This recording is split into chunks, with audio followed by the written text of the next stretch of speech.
Hello, everybody. Hope you're all doing fantastically well. It's One Leeds HQ. It is a watch-along. We're back here in the studio. We are going to be back at McGilligan HQ in Yorkshire at the weekend. But tonight we are in Manchester, where I reside, to do the watch-along. Back in the studio. We're going to be back with Ian at the weekend, everybody. So make sure you're tuning in to that one. If you want your merch, the new range of Tanaka merch is out, baby. And by God, it is good. Listen, you can be walking down the street and people can think this is Kenzo. They can think it's whatever brand you want.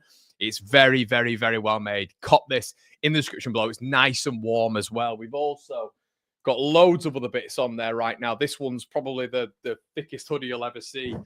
You've got Matteo on there and you've got number 19.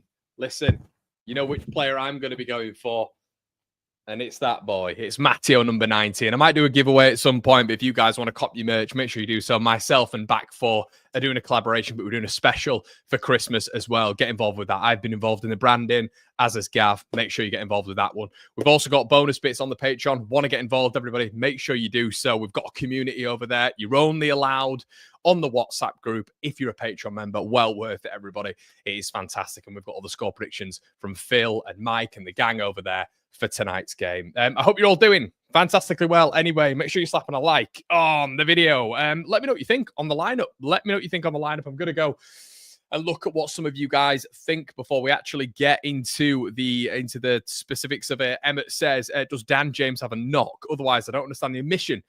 He was my man of the match versus Swansea. Strange one. Very strange one tonight, Emmett. Very strange one.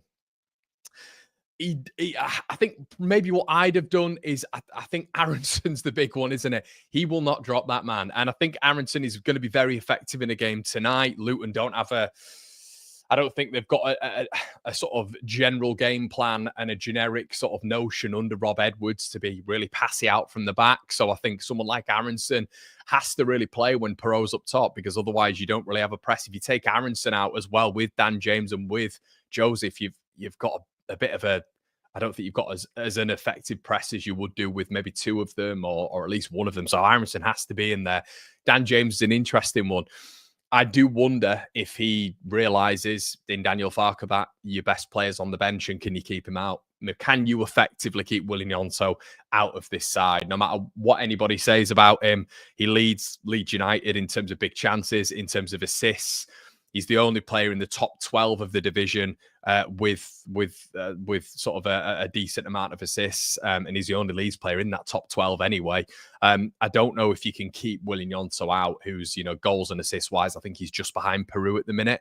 So, yeah, can you just keep him on the bench? I don't think you can. I think you're going to have to roll the dice a little bit. I think he rolled the dice the other day, put Dan James in, and I think Dan James ultimately did well. There were Dan Jamesy bits in that game, but he didn't really bring Willie Gnonto on for a sustained period of time. What I will say is I want to get into something about Daniel Farke, and I might do it as a separate video. But yeah, I want to get into something. Evening all, hey mate. Good morning, 2 a.m. from Phnom Penh. Phnom Penh, that's the one. I was there. Don't know why I've got that pronunciation wrong. Shout out to you, Paul. What's it like over there, mate? Ryan's in the building tonight. We have to be clinical tonight. I think we'll dominate the ball and have chances, but we can't be wasteful tonight. Luton can make this very difficult. I agree with you. Lofts in the building. Catching second live in 2 days. Top man, Lofts. Are you enjoying it? Is everybody enjoying the lives? I'm bringing them back. Went live this morning. Went live yesterday. We're going live now. We're going to be doing, I think, the Sheffield United Sunderland watch along as well. A bit of a wrong along. Wrong watch. Do you like it? A little bit of a play on words, kind of. But yeah, we're going to be doing that if you guys are interested in that. But I'm hoping you're enjoying me going live as well. Just doing the little sort of snippy short bits. Lofts also says this season's planned out like last season. 3 of the top will just keep winning. Exactly. Completely agree with that, mate. I think he'll probably be resting Dan James for the weekend. And this is the beautiful thing that Daniel Farke has at his disposal, everybody. Let me just get the lineups up here so we can actually talk through it. Hold on a sec. So this is the lineup going into the game tonight. And this is the beautiful thing at his disposal in terms of Daniel Farke right now. He is able to change this team round. He's still able to have Ramazani on the bench. He's still able to have, the likes of Dan James on the bench, Patrick Bamford, Gila Vodji, Max Verber. It's a good bench. What I will say is I tell you what, everyone, that Luton bench isn't bad. Woodrow, Adebayo, Chong, and Penzu, Baptiste, Holmes. It's not a bad bench for them either. And you do look at that team and you think to yourself, when you look at it, it's not a bad team at all, is it? It's really not a bad team. And they've just not hit full tilt right now, but I think quality of team wise, and football's not played on paper, although I do say the majority of the time it is played on paper. They're probably one of the top quality sides that we've played this season in terms of personnel, which I think is a fair thing to say. So Leeds are going to have to be their best tonight. I think it's going to probably have to be a Sheffield United-esque performance. If it's not a Sheffield United-esque performance, I know Luton have had stuttering form, but Rob Edwards literally made a play on coming to teams when Luton went up and stifling them, absolutely stifling them. So this almost is in his playbook, really, to come to Leeds United with better quality players than what he had when he went up with Luton last time and just stifle us, really. So we've got to be very careful. I think we've got to score early. I am a little bit trepidatious about this one, everyone. I am a little bit trepidatious about this one.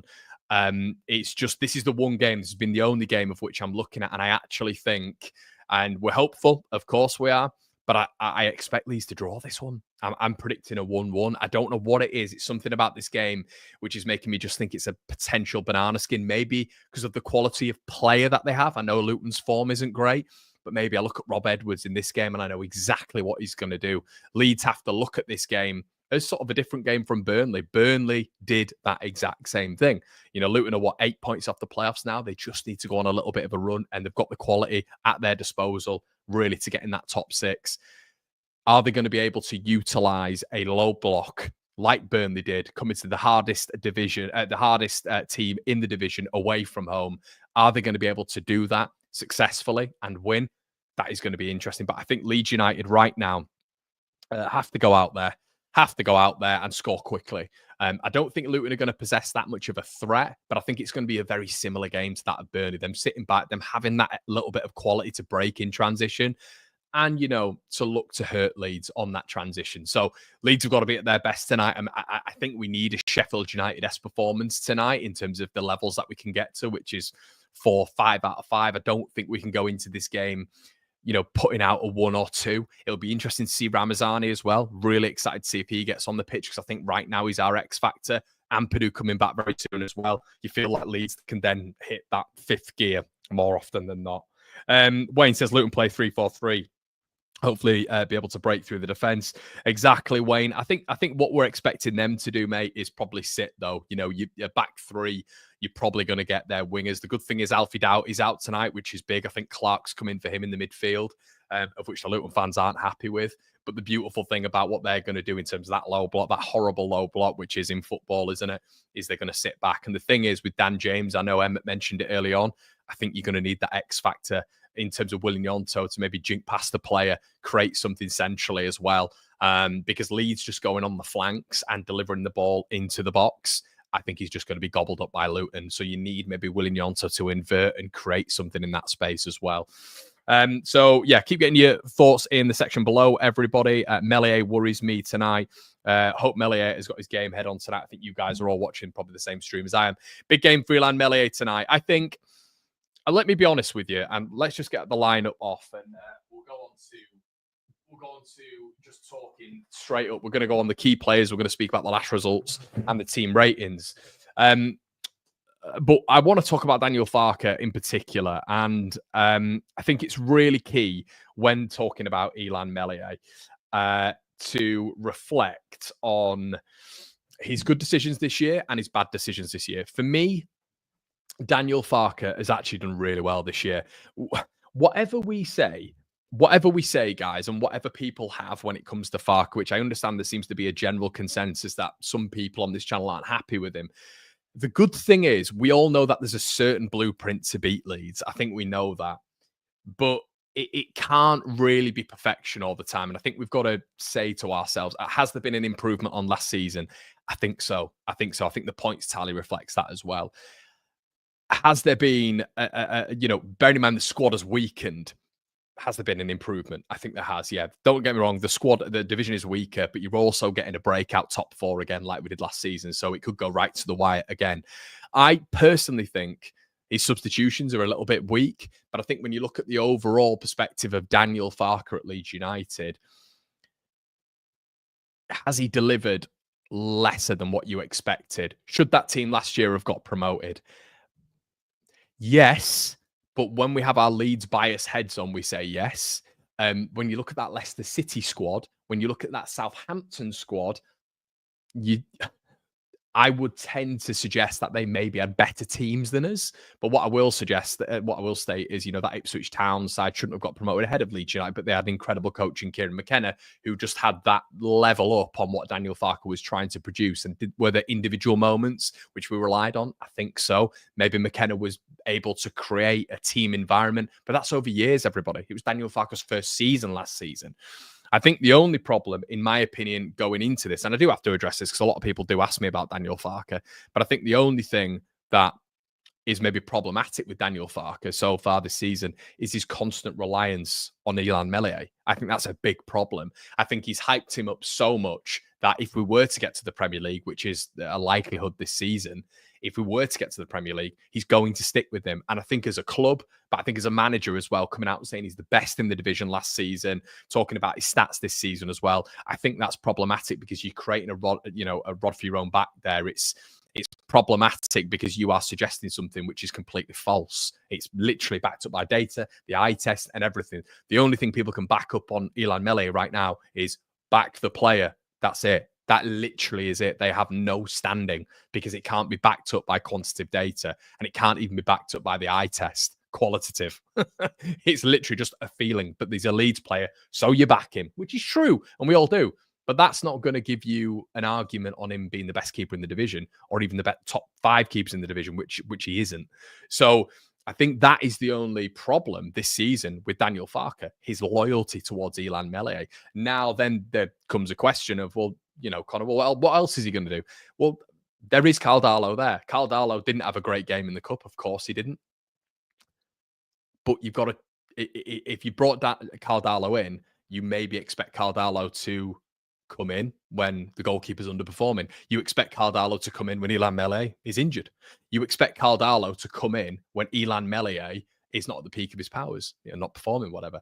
So if you brought a goalkeeper in like that, then you think the goalkeeper is good enough to play your style, 100%.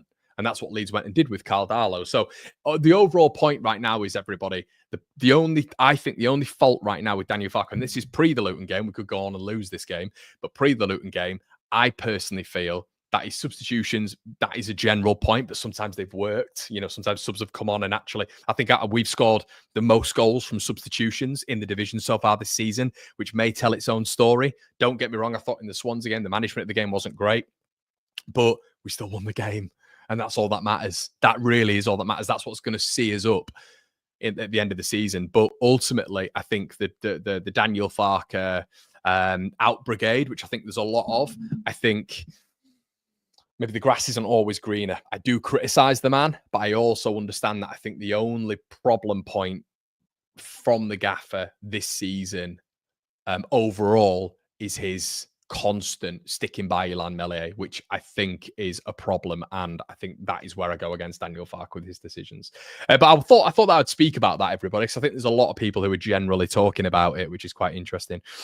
Jim says, agreed, too stubborn. Mez isn't the GK we need or want. Farke's stubbornness worries me. Mele's cost us more points than he's won us points, and that's the outlier, isn't it? That is the outlier. I think we're all very much aware of that like he is the weakness in this side, and he's not going to be causing a lot of confidence in not only the back line, but the whole team. He won't. If you've ever played football, you have a goalkeeper behind you who's a little bit tetchy, you know what's going to happen. So, yeah, anyway, let's go on to the key players for this evening. Marvellous Nakamba, who's going to be there in the middle for Luton Town, and Manor Solomon. Now, I've put Manor Solomon in because I'm interested. I am actually really interested right now to see if Leeds United are going to be able to get a second game from the starting point of which Solomon's going to score, he's going to assist, and of which he's going to be an actual... we're actually going to see some proof because he's been given, essentially, Dan James has been taken out. We know Solomon's going to be on the left, but Solomon is ahead of Dan James now, when you look at the competition in the side, especially when it comes to wingers. So for me, you're looking at this and you're thinking to yourself, this is fascinating. Really, really fascinating. So James has been dropped after doing really well. At the wicket. Solomon, he's stuck with him. Now, we know, and I can tell you for a fact, Daniel Farke wanted Manor Solomon to come into the club. So other players that have come into the club weren't Daniel Farke's pick, and that's natural in football clubs. And maybe that is what's happened when it comes to the disengagement of Jordan Miles and Steinson, because I know he was to do with recruitment as well. And Daniel Farke, it's essentially shown when Miles and Steinson have moved on that the club heavily backed Daniel Farke. So I think overall, when you're looking at Manor Solomon, that is a signing that Daniel Farke wanted. So he's brought him in and he's sticking by him. You're hearing him in press conferences, giving a lot of side to Manor Solomon, speaking glowingly about him a lot of the time with maybe Ramazani, Rutter, Somerville, of yesteryear. Daniel Farke has been very much critical in a sense, saying they shouldn't be doing this in matches. They've still got a lot to learn. Manor Solomon, he's been very, very, very praising of him. So he's backing him, and the player's got to back the manager right now. He's got to go into this and he's got to perform, because this boy is probably our highest paid player right now on the books, and he's got to go out there and he's got to perform. And by perform, I mean score goals, be that X factor. I thought the other day he performed quite well. It was probably his best game in a Leeds shirt. What I will say, though, is that bar was quite low. For a best game in a Leeds shirt. He scored 2 goals, but I don't think 2 goals means that he was an outstanding football player in that game. I think he was okay. I think his level dropped after the first 15, 20 minutes, where I thought he played well up against Josh Key, who is Swansea's best player right now, in my opinion. And then he kind of veered off a little bit. I thought Josh Key was winning the individual battles, but Solomon got 2 goals. And we know with a match rate, and if you get 2 goals, you go up there. It doesn't take into account your general play. So it's a big, big, big thing that Daniel Farke stuck with him here. A really big thing that he stuck with him, and fair play to the manager, and the player has now got to back him up. On the other side, Marvellous Nakamba, it's a big one. It's a big one for him as well, because obviously, formerly of Aston Villa, he's a big player in that at the middle of the park for Luton, and he's going to be very, very, very important for them to be keeping that low block, the discipline in there as well, Premier League experience, and Nakamba's going to be an interesting body in there.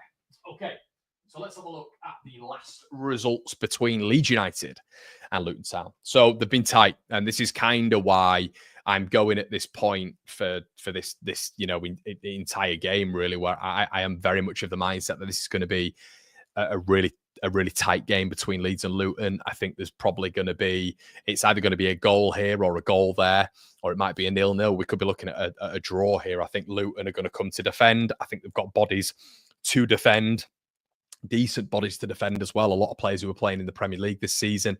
And just because of the form right now, I generally don't believe that lowers the task. And what I mean by that is they're going to come tonight. They're going to know the objective. They've got Premier League players. This will be the biggest game of the season, like it is every team's biggest game of the season. And Leeds United have to increase their levels by 5-10%, because any team that comes to Ellen Road knows it's going to be the toughest game of the season, and they increase those levels. And getting one over on Leeds United, I don't care what team you are in this division, you're coming up against the big boys of this division.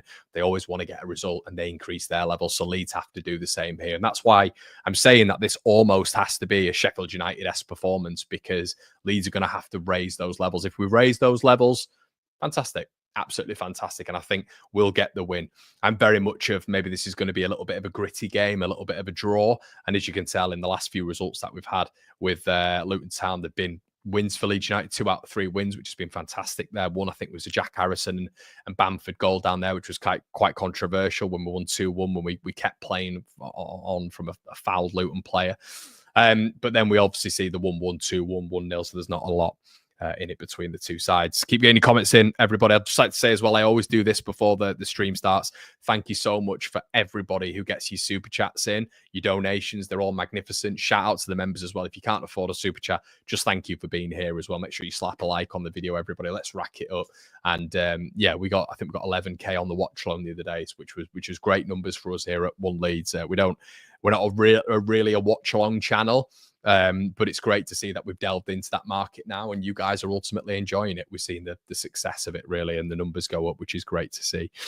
Ryan says, but yeah, once again, just thank you so much for the super chats and all this sort of stuff, everybody, because I know they come in and sometimes I miss them. Ryan says, if Solomon can hit form, then we have a gem, but it's staying fit. It is indeed, mate. That is one of the big things. It could be worse. Rooney at Plymouth, yeah, they're having an absolute shock around. The Jim says the exact same thing. Need Solomon to play well tonight, need consistency, and ultimately it's right, mate. And a lot of people sort of get a little bit upset at sometimes my comments with Manor Solomon. And sometimes I think it's a bit odd that people get upset with my comments with Manor Solomon, because I'm not outing him as a football player. When the man came in initially, I was questioning it a lot because of his injury record. Spurs fans were telling me he's lost his explosiveness because of these meniscus injuries. But I think ultimately right now, if he comes in, I don't think he's a starter for Leeds United. But ultimately, if he comes in, if he performs well, then it's a meritocracy in football. You keep your place 100%. You know, we were speaking with the old man the other day, and he was saying that he'd have kept Solomon in for this game. I'd have kept James and I'd have put Nonso in there.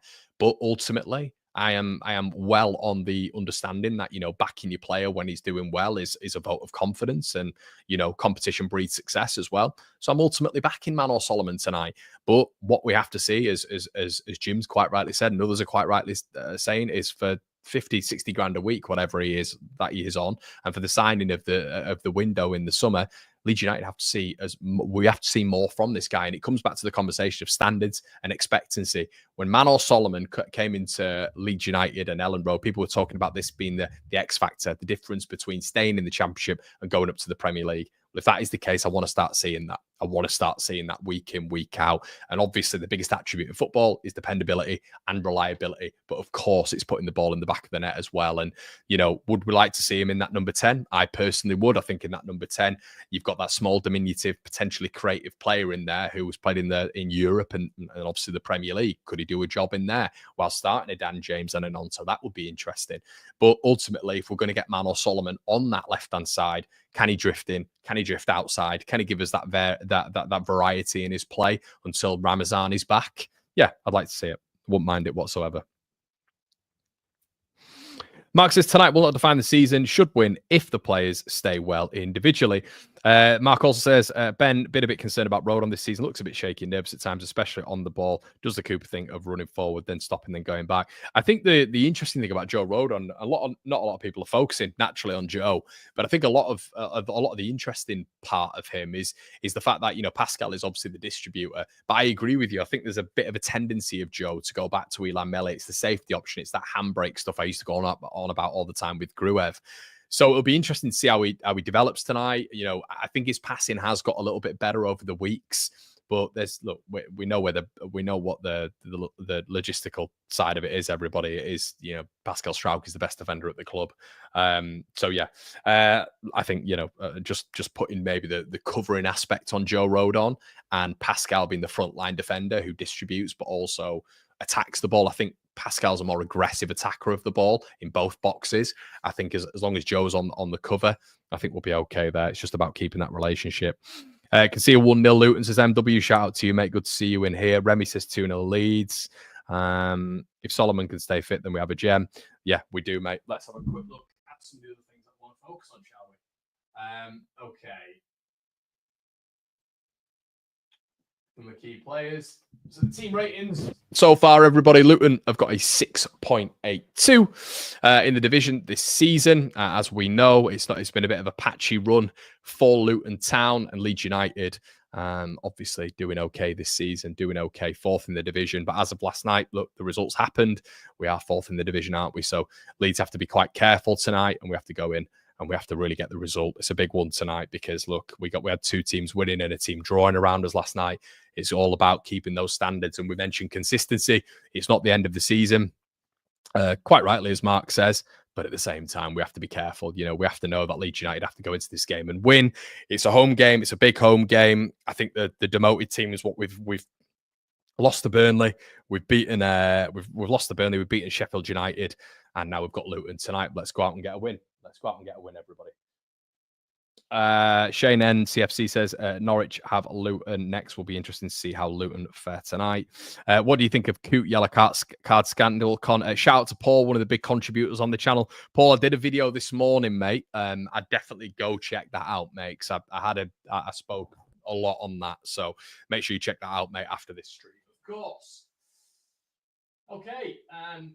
So yeah, everybody. I mean, this is kind of like what we're looking at right now when it comes to Leeds United Luton. As I say, get your score predictions in the section below. I'm really interested to hear what you guys have to say on that. But I think it is a big night for Willian Yon. So we've got the One Leeds WhatsApp group. You can get involved on the One Leeds WhatsApp group, everybody, by joining the Patreon. And you then get exclusive access to this. JB Farrell says, I don't care what happens as long as it's this season. Phil says, I expect a win tonight and 12 from next 5 games before Xmas. Borough will be difficult, but we should beat them at Ellen Road. Strong bench, says Phil again. And Daryl Charlton says, big night for Nonso incoming. And yeah, I'm going to respond on there in just a little bit. But I agree. I think it's a big night for Willian Nonso tonight. I think, it's one of those moments where, can he turn the tide a little bit? Because I know there's been a lot of fans who've been criticising Willian Nonso for maybe not coming to the party, really, when it comes to winning games for Leeds United. And the same could be said about Manor Solomon. Obviously, he's not really been dependable because of X, Y, and Z. We know that this season, injury being the primary source of that. But I think what we have to look at for someone like Willian Nonso is those X-factor moments. Manor Solomon, those X-factor moments to win your games. And look, we need to be seeing that from Peru. We need to be seeing that from a lot of our players. And I guess, some of the criticism that I take for this lad here on the hoodies. If you've not seen it yet, everybody, get involved. Nice little Christmas present. But yeah, I think a lot of the sort of slack I give Matteo and the slack I gave Rutter. Rutter was getting hammered in the Premier League from January onwards by so many fans who've now crawled back under the rock. So many fans were giving him so much shit, which he said at the end really affected his mental health. Young players, I always try and avoid it. There's a lot of criticism in the December period for Archie Gray when Preston and Sunderland, and he played up against Clark and Miller and got murdered consecutively.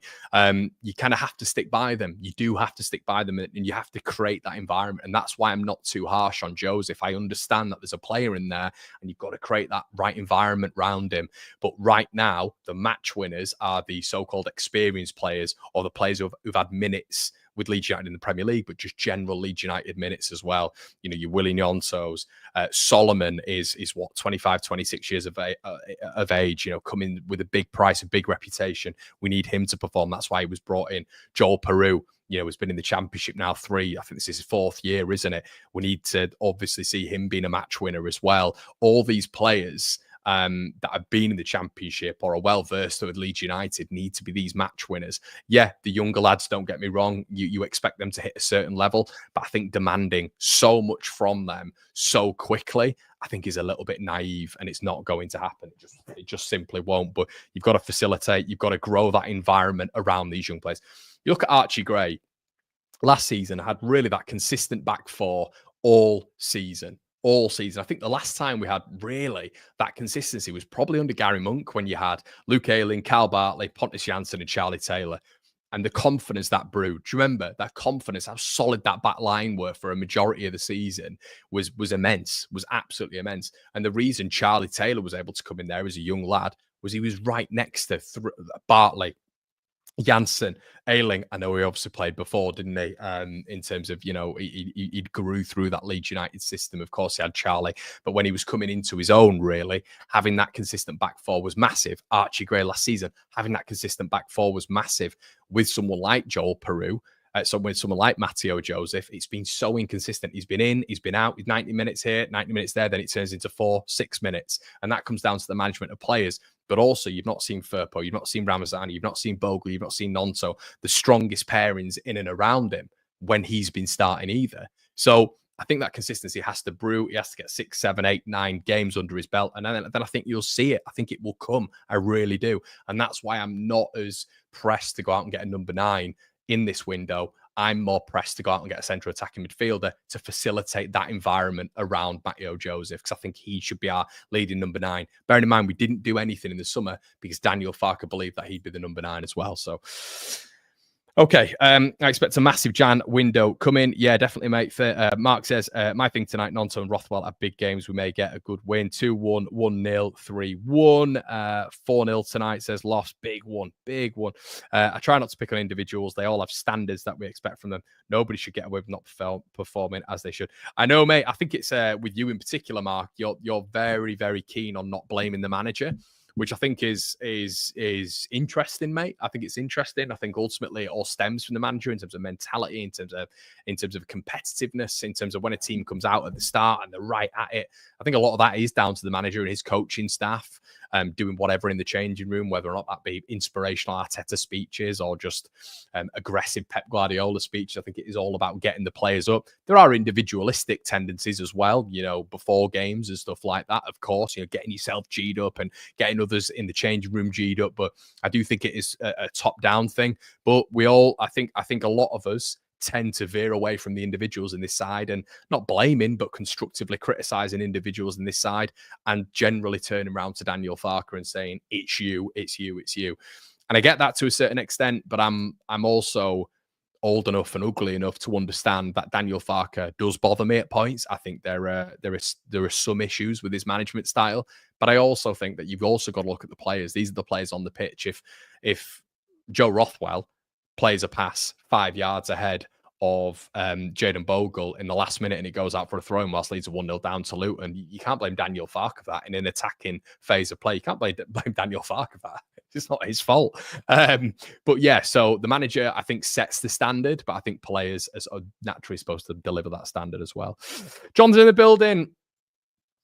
John, my man, and anybody, thank you so much for your donations. I have to say this, it is massively, massively.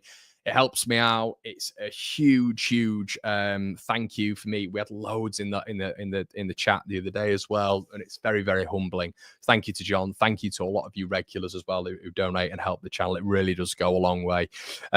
John says, get over to the Patreon, everybody. Support the channel and listen to Connor and his dad and occasionally Pablo the dog entertain us all. Guys, I think you saw Pablo and Pablo. We call him Pablo Pornandez, but yes, Pablo, my dog, is named after Pablo Hernandez. Now that took a while to get round the mother. It really did. She said, "What are you going to call the dog?" And I said, "Pablo." And she went, "Pablo." And I went, "Mum, it's either Pablo or Ezcan." No, it's not. I know I've copied Ezcan Alioski's hair, but I wouldn't go that far. He wasn't my favorite footballer. But yeah, it was Pablo, and it just seemed to fit with like a long-legged Parsons breed. It just fit. He's got a little character about him as well. He looks like he could thread a perfect pass through to Patrick Bamford to put in Rose Ed. He looks like he could do that. He does love football, does the dog as well. So yeah, Pablo Pornandez is his name. Are you cringing yet? Some of you will be. Okay. Good morning, Connor from Sydney, says George. How you, mate? Hope all is well. Why is the game not on Sky Sports Plus? I've absolutely no idea, mate. But we have got Derby over there. Derby are playing, I think, Swansea. What a game. What a game. Tom says, Joseph, confidence in a Leeds shirt is shot. Look at his late chance against Swansea. Confident striker just hits that first time. What? And it's interesting how you phrase that point there, Tom. In a Leeds shirt. In a Leeds shirt. Because he's doing it for his national side, isn't he? He was doing it when he was playing for England as well. And that's the thing. That's the thing. I feel there is almost like a double standard thing going on here. And Tom, that's not to go at you personally, mate. I don't know if you'd have had maybe some problems with Archie Gray last season, but I always try to bring it back to Archie Gray. I think people think Joseph's older than he is. It's his first full season. And Archie Gray last season was given a chance after chance after chance after chance at right back. It's obviously a lot easier at right back as well to get into it.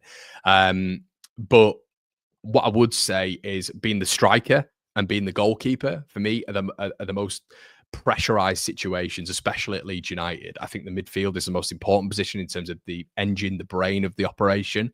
But I think the goalkeeper and the striker are the most pressurized situations in football. You've got a 19-year-old boy who's doing it for countries, done it for 2 countries, technically, has been spoken of by Guy Lavoggi when he came in as someone who was comparable to Osimhen, and he was stunned by his level. The national side manager, De La Fuentes, has spoken about Matteo Joseph being looked upon by the first team. Thank you. Thanks a lot. Look, mate, and this is where I struggle with it a little bit. I struggle with it because he's evidently advancing in his career. I think he's advancing everywhere else, and I don't think it's been a bad start for him at Leeds. I think he's rash and he wants a goal. I don't want to talk about Joseph too much because he's not playing, but I just think there needs to be a cool off. I think with Archie Gray, maybe it's his last name, there was a lot of leeway given to him, a lot of leeway. You know, Archie Gray, let's not make any bones about it. Every single game last season wasn't perfect. It really wasn't. I can list off about 6 or 7 of which I'd come on afterwards and say, look, he's a young lad, but he struggled in that game. Joseph is in a much more pressurized position. And I understand, look, he's in a pressurized position, but I think you've got to foster an environment around him like we fostered and harnessed a really good environment around Archie Gray last season. That's my opinion, mate. Connor with the smile and the brew. Yes, mate. It is on Sky Sports Plus, says Callum Hunt. There you go, mate. There you go. The Leeds shirt is heavier than the Spain under 21s. It is. Yeah, he is. But he is young. He is young. And you know, we can't just give that excuse to some of our favourite players, but not Matteo Joseph. I think we just got to be a bit careful with him because I think he'll do well. I think he'll do well. I don't think you get a player like Gilavoggi coming in and saying he's stunned by his level if he's a crap footballer. Doesn't make any sense, does it? He just wouldn't comment on it. Leeds shirt is heavier than the Spain under 21s. Yeah, sorry, mate, I've just read that out, haven't I? Callum says, I'm glad he has rested James. Don't want to overburn him and hope Nonso has another good game. Yeah, I agree with you, man. I agree with you. Ben says, mate, I absolutely love him. Swansea game was calling for him to start at high line, needing pace in behind. Luckily, DJ did the work. Callum says as well, who's the player that surprised you most this season? Connor, this is a really good question, mate. Really good question. I would probably go with what time? We've got 6 minutes till kickoff. I would probably go with the surprise Tanaka. You know where to get it, guys. You know where to get it. Link in the description below. Back for Tanaka, 3.4 mil. He's a joke. He's a joke.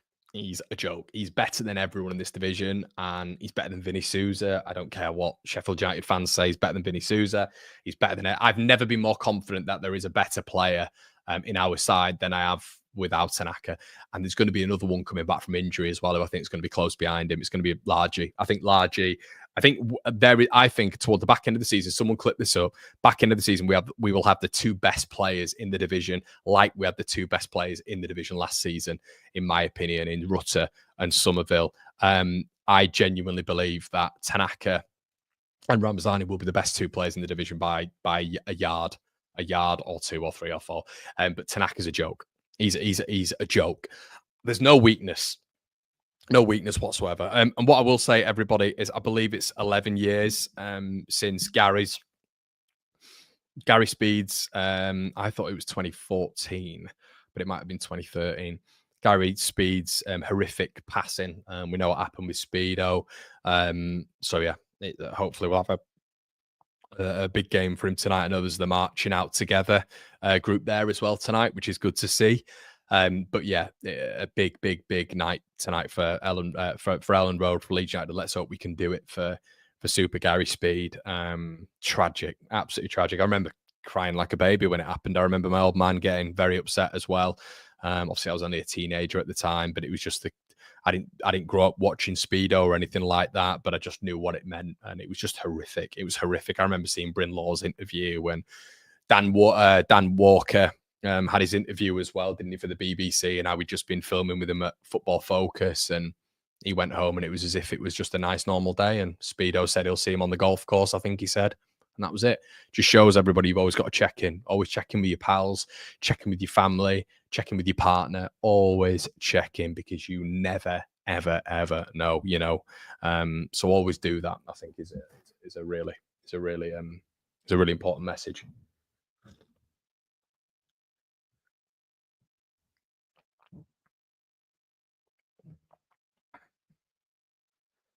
Right, guys, just going to quickly nip to the loo and we'll be back on with it. Leeds are about to kick off.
Right, everybody, get your dibbers and your dabbers ready. Leeds United are about to kick off. They're just slapping the hands. They're dapping up the Luton players. And yeah, Leeds getting ready to kick off. Everybody, make sure you're slapping a like on the video and we'll get going. Elan Mele, Annette, Jaden Bogle, Samuel Byram, Al Tanaka, Joe Rodon, Pascal Straug, Wilf Nonto, Joseph Rothwell. That was a weird thing to say. Joe Rothwell, Joel Peru, Brendan Aronson, Mano Solomon, Gilavogi on the bench, Bamford, Crew, Darlow, DeBayo, James, Joseph, Ramazani, and Max Verber. The Luton side still looking strong, everybody. Still looking strong, I think. But yeah, strong Leeds bench, I think. Strong Leeds bench. Yeah, Joe. Good to hear what you think there, mate. Good to hear what you think, and I appreciate it. Sometimes I can be right. Kaminsky in net, good goalkeeper between the six. Victor Moses, my God. Amari Bell, Teden Mengi as well. Mark McGuinness, Reece Burke, Tom Crow, Jordan Clark, Carlton Morris, big one tonight, everybody. They've gone with the 4-4-2. The ex-Barnsley men up front. Jacob Brown as well, and marvellous. Nakamba, Adebayo, Baptiste, Chong. One to keep an eye on. Hashioko. Remember Leeds going for him. The right-back, Holmes, are probably the key ones to note. Okay, everybody. So Leeds United taking the field against Luton Town. Luton Town coming down from the Premier League last season. Massive game for Leeds United. Can we defeat one of our promotion rivals, which I do think Luton will be, or they are probably, just because of the calibre of their side. Big game for Leeds United tonight. I'm going to go with the 1-1. Let me know what you think in the score prediction in the comments below. Kaminsky should be a Mele replacement candidate. I think we see a bit of Largy tonight. Maybe, mate. Maybe. I'm thinking for this game, we attack first half of the game the way we do to try get a lead. Then we play possession ball for the final 30 minutes. Yeah, man, I'd agree with you. And hopefully we can manage the game better. I think it's all about managing the game better a lot more efficiently than we did against Luton, against Swansea, because I think that was poor, to be honest with you. But stick with me after this, everybody. We will be doing the instant match reaction. Thank you so much for your support. Please make sure you slap a like on the video. I have to say again, because I'm just so grateful. All the super chats will be read first. The members' chats will be read second. And then the general comments will be read third as well. So thank you so much for all of your continued support here at One Leeds HQ. I hope you're involved. I hope you're enjoying the content, I should say. I like this referee. I think this referee is very good. Samuel Allison, he's refed us a couple of times this season. He's exceptional, actually. One of the better championship referees. So it's good to see a ref with a brain. We're about to get going, everybody.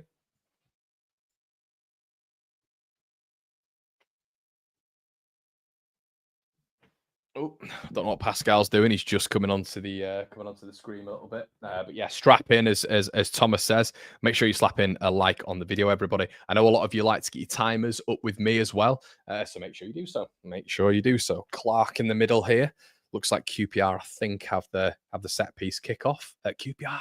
I don't know what's going on, everybody. I don't know what's going on. There's too much championship football. But yeah, they have the setup. Okay.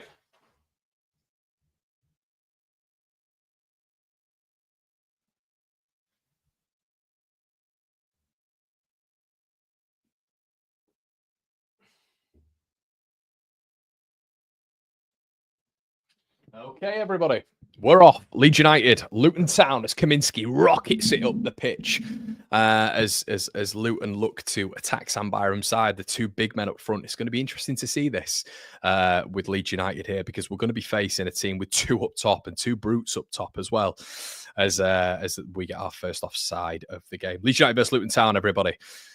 Let's strap in. Let's strap in. No, mate, it's not. My time is spot on, mate. My timer is. Oh, do you mean for the game? Yeah, I can't do anything about that, mate. I can't do anything about that. Shout out to Martin. I've just seen you in the building, mate. Elan Mele with the kick out now. Joe Rodon. A lot of people criticising Joe's passing out. Jaden Bogle plays the ball down the line. Looks like Brendan Harrison might just get onto it. He doesn't. Mengi comes over. Looks to pass it back to the goalkeeper. Really good pressing from Brendan Harrison, which forces Leeds United to have a throw in. And Mengi then prevents Leeds from taking it quickly. Balls threaded up by Jaden Bogle from the throw-in, kicked out by Amari Bell for a Leeds United throw-in on the right-hand side. Bogle sporting his black boots, I think it is tonight, tries to get past Marvellous Nakamba, does really well. Jaden Bogle fires the ball in, Kaminsky's ball all day, all night, and twice on a Sunday. 1 minute 18 in, everybody. Make sure you are slapping a like on the video. Make sure also you are also getting your timer up here as Mano Solomon presses Amari Bell, and Luton try pass the way out of it. Lovely little football here. Clark on the ball here. Plays the ball out wide. It is Victor Moses. Victor Moses. I think he was playing for Leeds United, for Chelsea, as Joel Pro presses and nearly nicks it and gives away a foul. But I think he was playing when I last went to Ellen Road to watch Leeds versus Chelsea, I think in League One. And I think Leeds lost that game because Fernando Torres scored twice. And yeah, Leeds, Victor Moses might have even scored. I think we lost it like 3-0 or 4-0 as Leeds win a free kick. But yeah, they've got a bit of a brute up front in Carlton Morris. Bit of a brute up front. Pascal Strout. Joe Rothwell, who just dips in at left back here. Manos Solomon.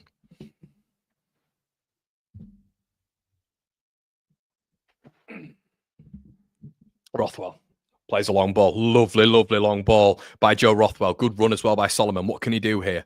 Up against McGuinness. Solomon getting to the byline, cuts inside. Really well played. Willie Gnonto in a really good position. Willie Gnonto into the keeper's hands. First real opportunity for Leeds. I don't think he needed to shift that onto his left foot. He had it on his right. Really well played by Manos Solomon. Lovely run. Excellent ball as well. Excellent ball, I have to say, from Manos Solomon there. Just jinked inside, but lovely little running. Jinked inside, and Willie Gnonto shifted the ball onto his left foot to get a yard. Don't really know why he did that. He didn't need to do it. The ball was on his right foot. He could have almost dropped the shoulder, gone a yard extra on his right foot and drilled it in. Willie Gnonto, again, I do agree with what a lot of you say in terms of maybe he needs to be a little bit more clinical in those situations. I don't get off my seat like I get off my seat with Ramazani. I just don't at this moment in time. Willie Gnonto anyway, Jayden Bogle. Willie Gnonto again. Joe Rodon.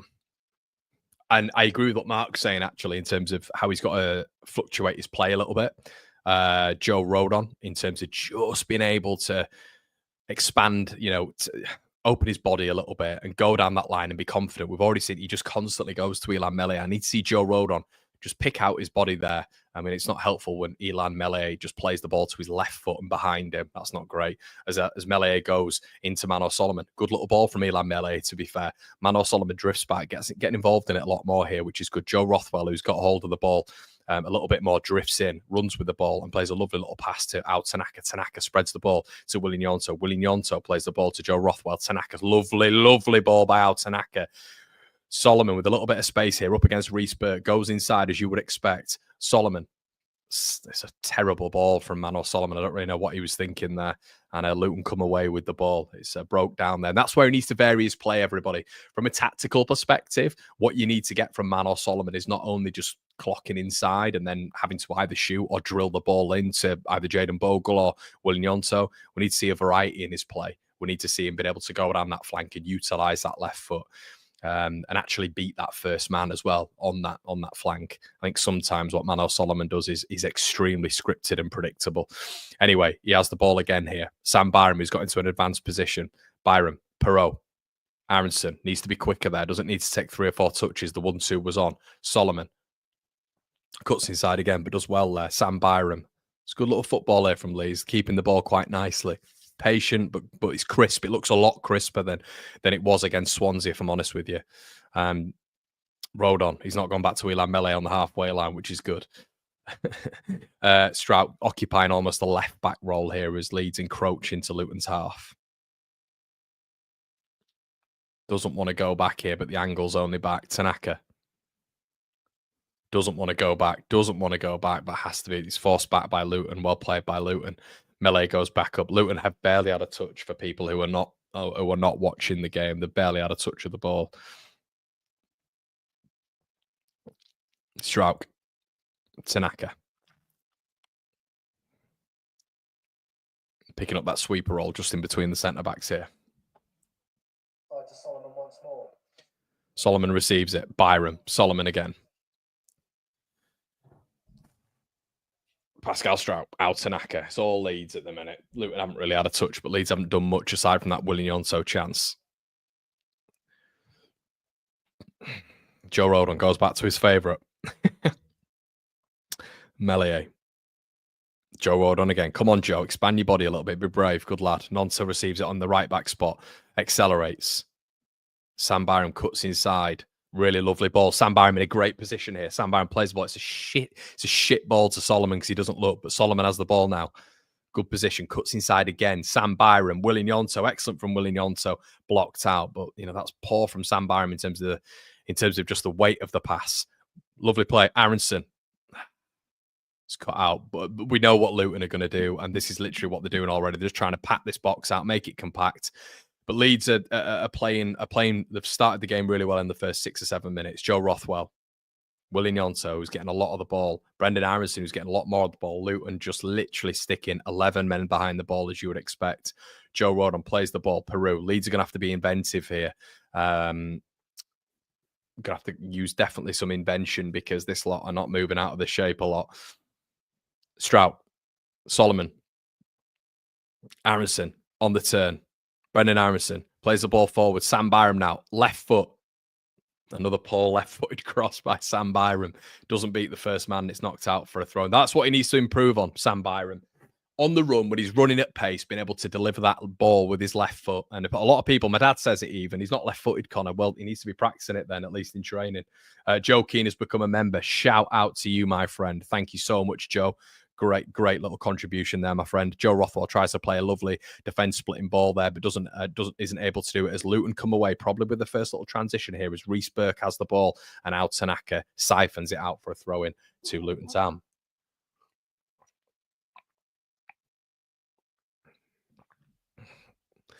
Reece Burke, Amari Bell, or it might be Mengi actually. I think it's Mengi. Malva Sakamba. Okay, really tough ball back from Amari Bell, and Kaminsky did really well there to just take the pace off the ball. Luton looked crap, people. Luton looked really bad on the ball. For a Premier League side, and I know it's probably going to be harder down there at Kenilworth Road, where they'll have a much better defence. And look, we're not winning the game yet, but so far Luton have looked miles off it. But Leeds have got to be careful, not drop that standard, not lose that sort of way of which we can play. Brendan Aronson, lovely movement there by Brendan Aronson as the pocket is available from Willie Gnonto, just moving to the left-hand side. Rodon, man, Joe, open your body. Come on. And I agree with what people are saying about Rodon. It frustrates the life out of me sometimes that his safety option is. Tanaka plays a lovely ball over the top here for Willie Gnonto. Nice, feathered and measured. Takes the centre-back's role there. Willie Gnonto now just in behind the defence, but Gnonto has the ball here. Leeds need to move the ball a little bit quicker here to get through Luton because we're giving them the opportunity to just get back into a unit as Willie Gnonto and Sam Byram go on a 1-2. Willie Gnonto looks to cross it on his left foot, has to turn back on his right. Al Tanaka, Sam Byram, Al Tanaka, lovely from Tanaka. Solomon, Byram uses left foot. Byram! Oh, special Sam. What a finish by Sam Byram. He tried it with his left, and then was it a Paolo Di Canio scissor kick? And they're all laughing on the back. I can't believe Sam Byram's just done that. What a wonderful finish. Shades of his chipped finish against Oxford all those years ago, which was mesmeric. And it was, what a fantastic finish. Great movement. Al Tanaka with a lovely weighted pass. Solomon in to Byram. Tries it with his left. And then a scissor kick. Scissor kick, Sam. Look at that. Can you believe it? Leeds 1-0 up. Shout out to Richard Walker, who's become a member. Shout out to you, Rich. And Sam, Johnny on the spot. Brilliant. Tries it with his left foot. Look, we know what Sam's left foot's like. It's blocked. But a scissor kick into the bottom corner. Sam Byram, take a bow. Take a bow, son. Leeds United 1-0 up. Brilliant. Take a bow.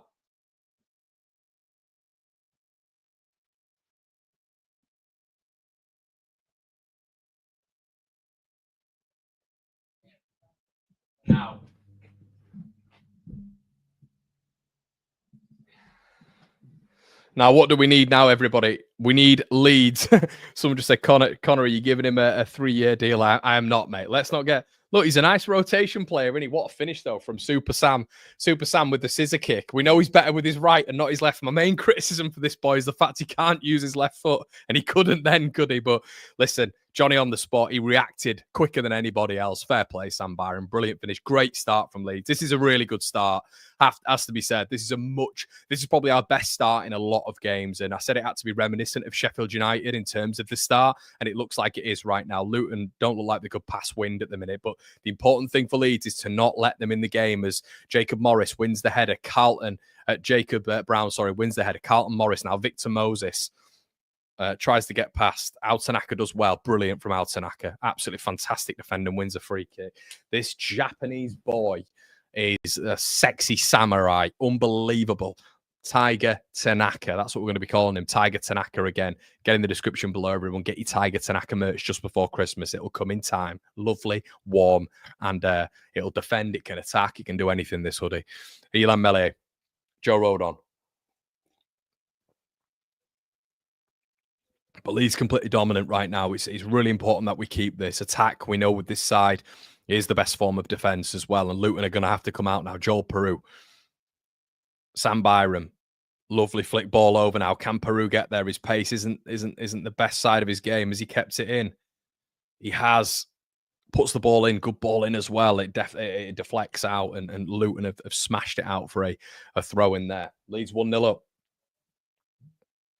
Your man Byram, Connor. That's it, mate. That's it. We just need to keep the pressure on them, says Todd. Agreed with you, mate. Leeds can't drop off. Yeah, extend it, mate.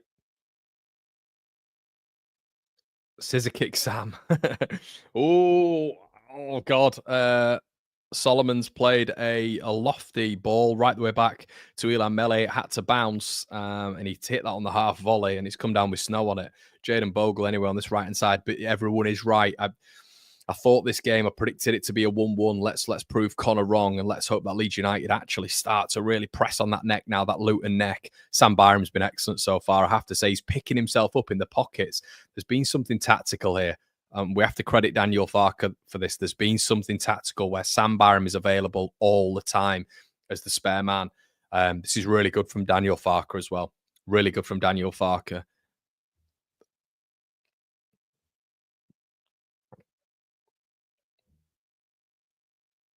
Bell plays the ball left-footed to Carlton Morris. Carlton Morris goes down. It's not a foul, but the referee's going to buy that every day of the week, twice on a Sunday. Now, what we don't want to do is start giving stupid set pieces away, because we know what happened last time out, don't we? When that started to happen. Jacob Brown goes down. Rob Edwards appeals on the sideline, and naturally, the referee will give a foul. It's sort of a similar-ish position to what Swansea had at the weekend, but it's not been put in by a left footer. Thank God Alfie Doubt is out, because I think he'd be able to whip some really nice balls into the front too. Clark with a right-footed ball in. Elan Melee thinks about coming, then tracks back. Joe Rodon wins the header. Joe Rodon then wins the second header. Poor touch by Brendan Aronson, who, if he'd got that touch right, he'd have been away there. But Luton stepping up a little bit now. This is what you kind of expect with Leeds. We do this a hell of a lot when we take the lead. We seem to... The other team naturally comes into it. That's football, of course it is. But Leeds do seem to just take that 2 or 3 yards off, and you can see that already as Luton have the ball. You don't want them growing into it as the ball goes out wide to Victor Moses here. 1 versus 1 with Bogle.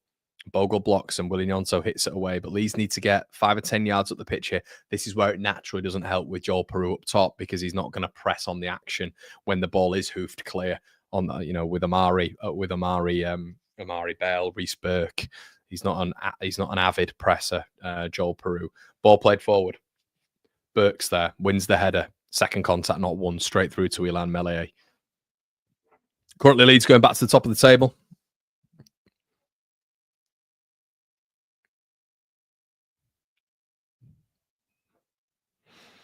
Tanaka, Elan Melee.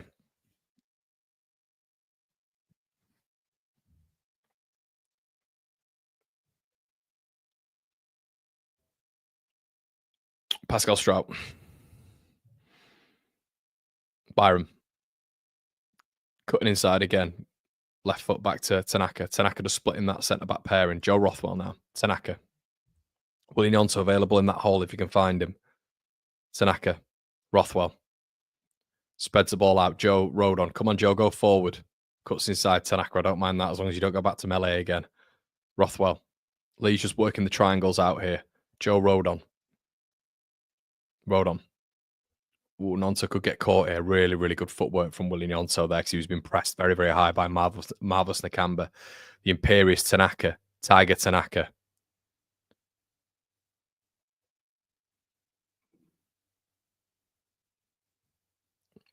Rodon. Tanaka back to Melee. And look, if you're not finding that option, I guess you've got to go back, haven't you? Which can be said for Joe Rodon, but I just think he does it a little bit too much. Case in point. Melee goes long.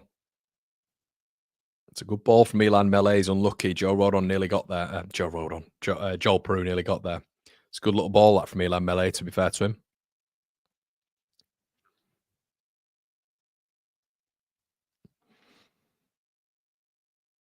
Yeah, it's a nice little clip ball that, it was unlucky. Oh, Peru just had that extra yard about him. We know pace isn't his main attribute. Anyway, Luton are sort of doing the Luton we expect. Anytime they're sort of getting the ball is going in the air as Hutchins, as Moses has the ball here. Jaden Bogle's been put out of position here, and Victor Moses had an effort cleared off the line there, everybody. That's how quickly it can change. Out of absolutely nothing, it's an unbelievable clearance off the line by Pascal Straug. Victor Moses gets beyond. I have no idea where Jaden Bogle was going, but he gets pulled out, and Victor Moses is through on goal. And you feel it is one of those games, and that'll give just Luton a little bit of confidence there. Leeds are having to weather a little bit here. We're 100% not as sort of tenacious as we were in those first sort of 10 minutes, and got to be careful here. We've got to be careful here. Byram, anyway. Joel Peru. Taking 400 touches, release it, doesn't release it. Luton win the ball back. Shit football from Joel Peru, if I say so myself. Has to release the ball quicker there. Luton win the ball back. Clark got a little bit of a tempo increase here at Ellen Road as Luton are getting a little bit more confidence. They're on the ball. They couldn't touch the ball in the first 10 minutes. Reece Burke plays the ball forward. Joe Rodon. Elan Melee. No pressure. Clears it. Down the middle. There's no point in doing that, Elan, because Joel Peru will not win any aerial threat. Tanaka intercepts. Brilliant from Tanaka. Joel Peru. Aronson. Lovely weighted pass. Willian Yonso leads on a bit of a transition here. Willian Yonso, it's a poor ball, I think, but Leeds have won a corner. Yeah, Willian Yonso just trying to curve the ball around the defender into Aronson's path, but I don't think Aronson was ever going to get that. It's a Leeds United corner. Obviously, you've seen that everyone with the ball just been cleared off the line there. We're not out of the woods yet. And Leeds' best form of attack is defense's attack. We know that. Joe says need to get rid of Melee. Any opportunities, basically goal. Pascal showing him how to do it. A lot of people blaming Elan Melee for that, interestingly enough. Shout out to Ren, seeing you in the chat, mate. But yeah, I mean, he doesn't close the angles, guys. It's like having a hologram in there. How on earth is that going beyond Elan Melee? And look, it's good from Victor Moses, but just use your body. Use your body. Shouldn't be beaten so easily from there. The guy's what, 6'5", 6'6". It's funny, the Melee supporters tell me that he's shrinking all the time. He's 6'1", according to some Leeds fans now. But he's got to be closing the angle down there quicker, and he's got to be using his body. He's got a 6'5" frame. Joe Rothwell, anyway, on the corner. Lovely ball in by Joe. Oh, man, Leeds have got to start winning some of the... He's got a cracking delivery on him. What a delivery Joe Rothwell's got on him. Leeds still have the ball anyway here. Jaden Bogle puts the ball into the box as well. No one really on the edge for Leeds United there. Bogle's got it back again with a little bit of head tennis there. Bogle. War of attrition, it feels, this game. It doesn't feel like it's over right yet. Leeds need a second. Rodon. Rothwell. Looking for an option. Strauk is that option. Pascal. Manor Solomon, who's been doubled up on now, interestingly enough, cutting off that inverted supply. Sam Byram, who's been a little quieter in the last sort of 8 minutes.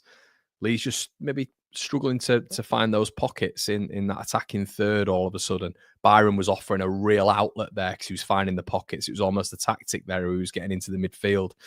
Solomon, Aronson, we're just going back a little bit now. Maybe we need to see a little bit more movement from the front man.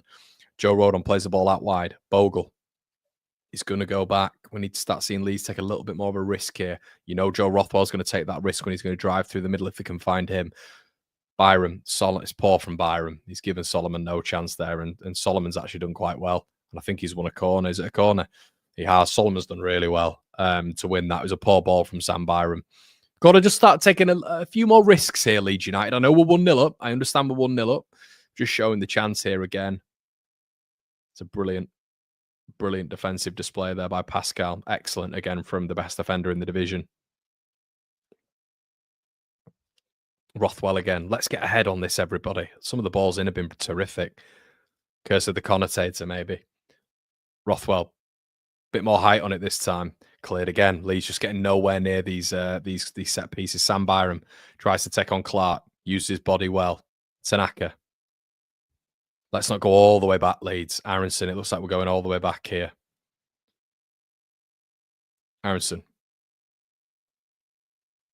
Tanaka, lovely. Absolutely love that. Great. Nonto can't. It's got to be better there, Willie. Lovely ball from Tanaka, just over the midfield and straight into Nonto's path, to be fair, and he's just miscontrolled it. Just finding those attacking thirds a little bit difficult to knit together right now. Interesting to see Byron play mainly central. Yeah, we are doing that now. Yes, 1-0 up Connor. Don't forget to drop a like, ladies and gentlemen. I'd really appreciate that, everybody. And once again, I always say this in the chat as well. Any super chats, thank you so much, even if I do miss them. Graham says, great ball from Al. I agree, mate. Let's slap a like on the video. Solomon's complaining because he didn't touch that ball, apparently. As Luton get the throw in. Stick with us at half-time, everybody, as well. We're going to be going through the stats. We're going to be speaking about everything Leeds United over a cup of tea. Kaminsky hits it long. Strout wins it. Missed by Amari Bell.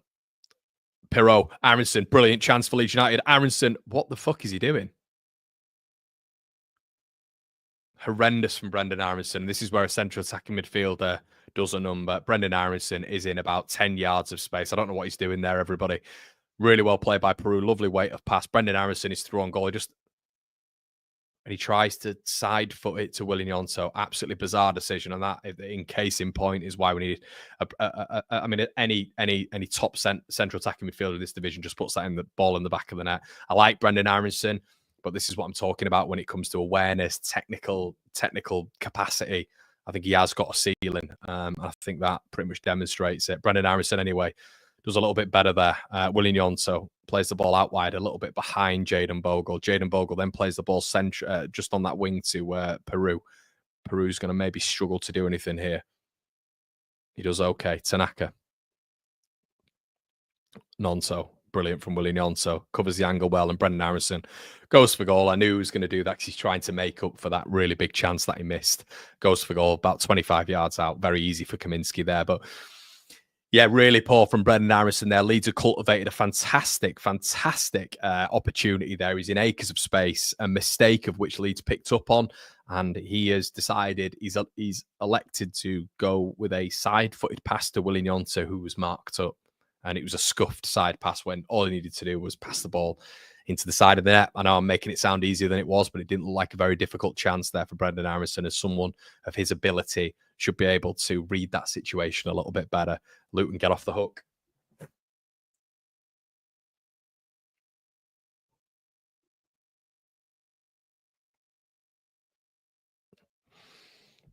Jayden Bogle, Luton pressing a little bit higher. Rothwell, road unclear, is it? And I don't think Aronson's going to win that. Can we win the second ball? I tell you what, Joel Pru's done excellently there. Brendan Aronson on the surge on the right-hand side. What can he do? No real options in the middle. Leeds gaining a little bit of options now. Brendan Aronson, it's not great, and he's blocked, and it's quite easy to defend there, and the chance looks like it's gone here.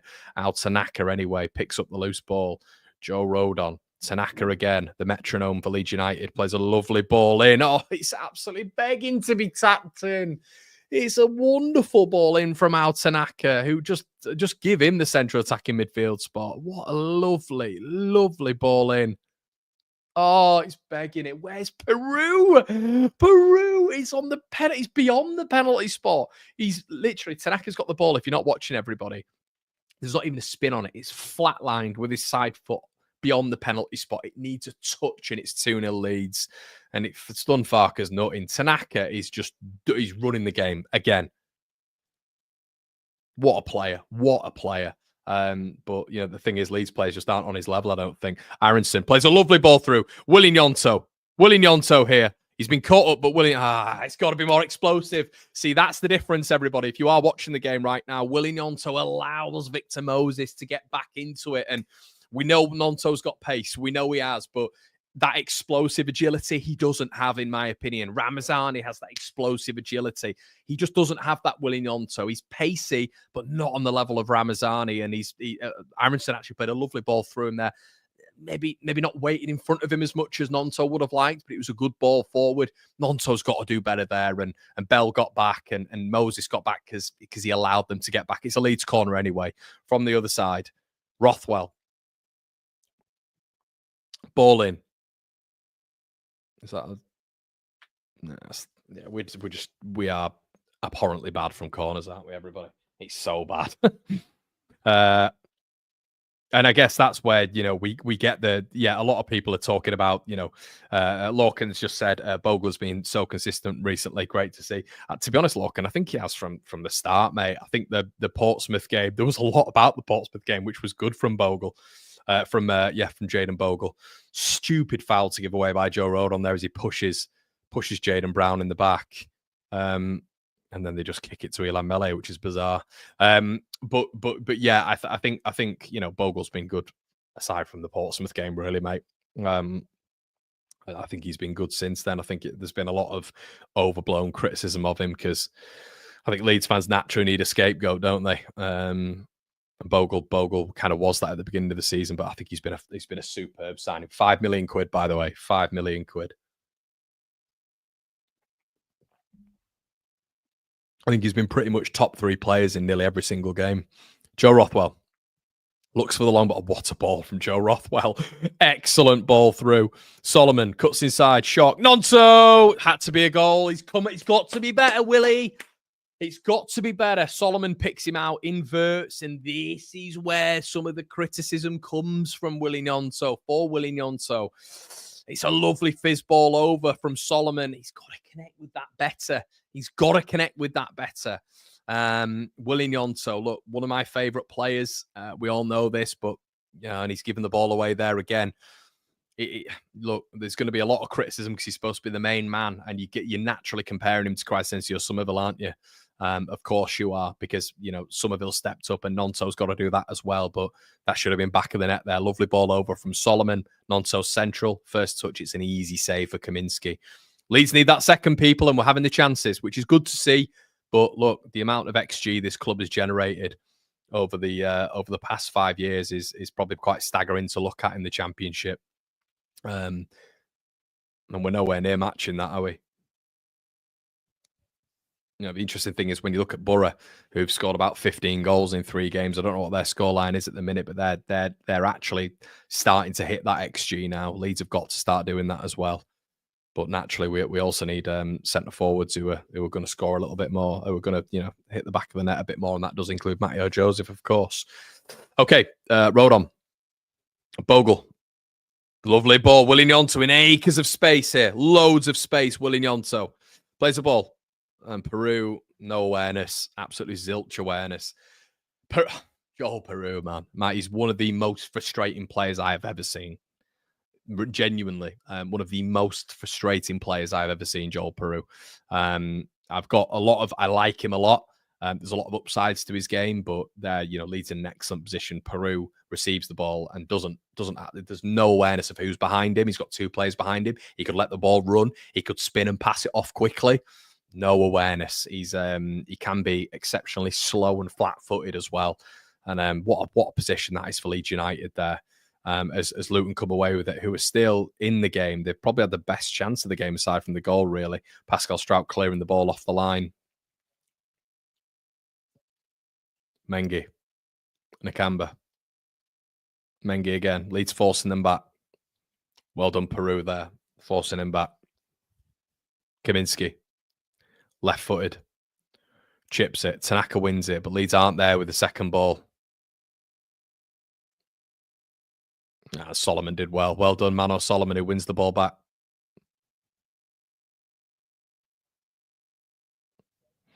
Rothwell. Back to Solomon. Byram.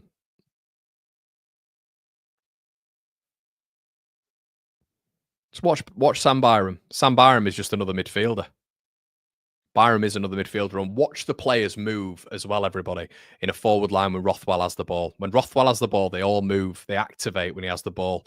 Great feat by Mano Solomon. Byram, Tanaka, left-footed switch. Lovely switch as well. Bogle on the ball now. Looks to go outside. Willie Nilto. Rothwell. But watch every time Rothwell has the ball from deep, the forward line activates, and that includes Sam Byram. Really interesting point there. Rodon plays the ball forward. Oh, Perot nearly plays the ball through there. Rothwell. Tanaka. Aronson.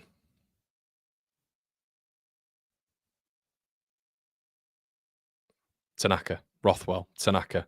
Leeds just keeping the ball here. It's a good performance from us so far, everybody. It's a really good performance. Leeds looking good. Very confident, assured. Top of the table, it feels like, with our performance as well. Aronson with a really poor ball in there, and Bogle does exceptionally well, and we've kept it alive. Aronson narrows the angle for himself. Bogle, Byram. Man. Aronson, it's just his decision making in that final third. He's not great in that final third. That's the problem with him. Rothwell steams forward here. Sam Byram looks to play the ball in. It's an unlucky ball in there. Jaden Bogle has it on that right hand side. Bogle, Tanaka. Unlucky. Tanaka just not getting enough air on it. No. Arms in the back there from Pascal, but Tanaka reads it so well. Lovely. Unlucky. Good football from Leeds, though. Good football. Should be more. Should be more than one this.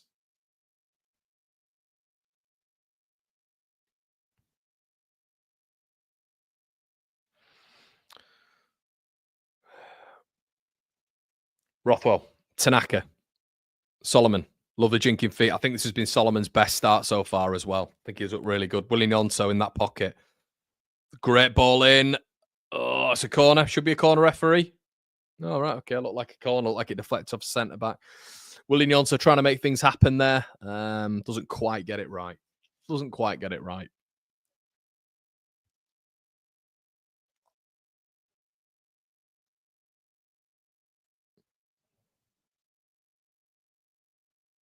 Leeds by far the dominant side, but it's the XG again, everybody. We've got to start matching this a little bit more. There should be a battering tonight.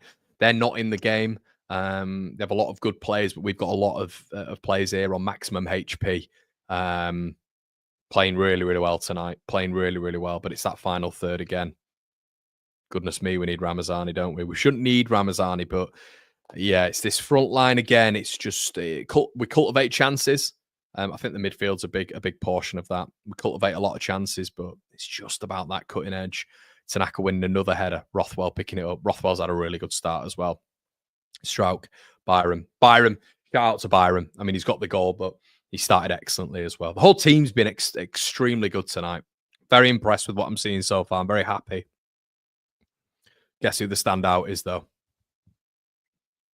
Merch in the description below, everybody. You know it's a sick hoodie. You know it's a sick hoodie as well. Tanaka. Rothwell. Plays the ball forward. Rodon. He's beyond the halfway line. He's got a nosebleed, but he plays a good ball. Nonto.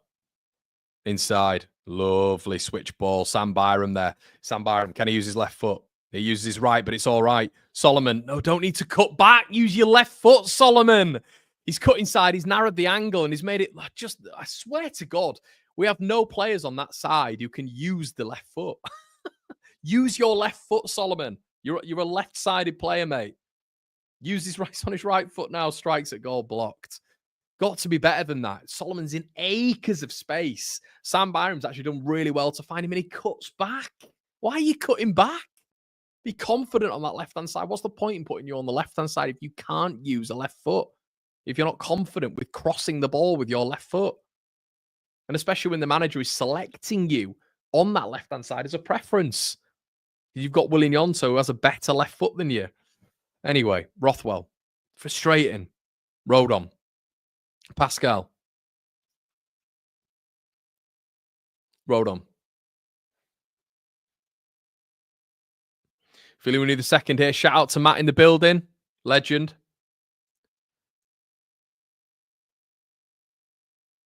Ruud van Nistelrooy, new Leicester manager. I'm not sure about that one. Someone just said it's a good pick. I'm not sure about that one. Completely untested manager.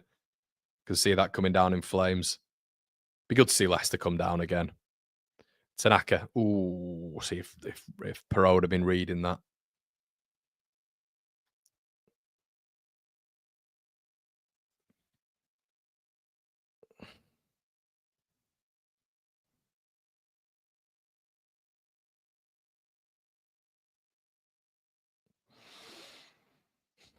Foul to Leeds United.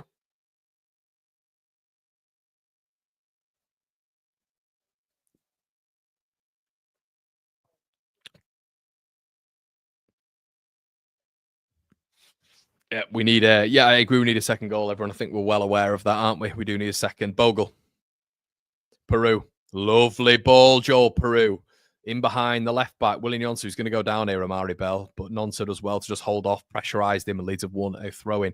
Yes, well, I think. I mean, curse of the commentator, but it feels like if Leeds get a second, this one's dead. But it is Leeds United, isn't it? So you never know, I guess. Rothwell sprays a lovely ball to Pascal Strauch. I think the midfield's been superb in this game. I think Sam Byram has been absolutely excellent as well. Excellent, Sam Byram. I think, yeah, that's all I'm going to go on so far. I think Solomon's been decent as well. Like to see a little bit more from the forward line. But I think the rest of them have been absolutely excellent. Jayden Bogle's been really good as well. Aronson's got to be better. Aronson's got to be better in that final third. Got to be better. So inconsistent. Joe Rodon. Just look at his overall play, everybody, when Aronson gets the ball. I get that there's energy. I get there's endeavour. I get there's a press. There's got to be more on the ball. Sam Byram. Aronson, right. Here's an opportunity for you to do something. Goes back. Solomon. Go on, go down the flank. He's gone down the flank. Lovely man or Solomon. Brilliant. Brilliant. That's what you need. Look, did he see that? That turn of pace. Excellent man or Solomon. There we go. So it's almost a goal for me, that. Stood up. The who cannot deal with him, Crow. And it's a fizzed ball in. Love it. Bit of venom on it. Fantastic. Clip this up, by the way. And I've also said Sam Byram's been one of the best players on the pitch, because you get all the weirdos on social media. Oh, Connor's got an agenda. Click this up. Clip this up. Man or Solomon. Love that. Sam Byram. Excellent so far. Clip it up, people. Aronson on the edge here. From the corner. Right decision. Tanaka. Byram again on the right.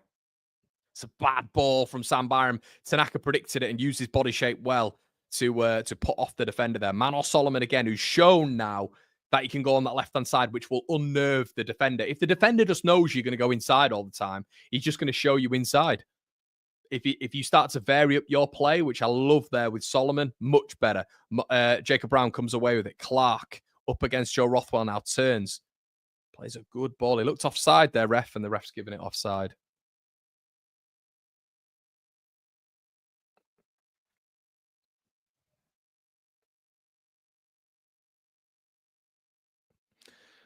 Luton guy is saying, you know, it's a tight call. He was beyond the centre back. It was evident. I could see it on there. You guys heard me say it when I just went, well, he's offside.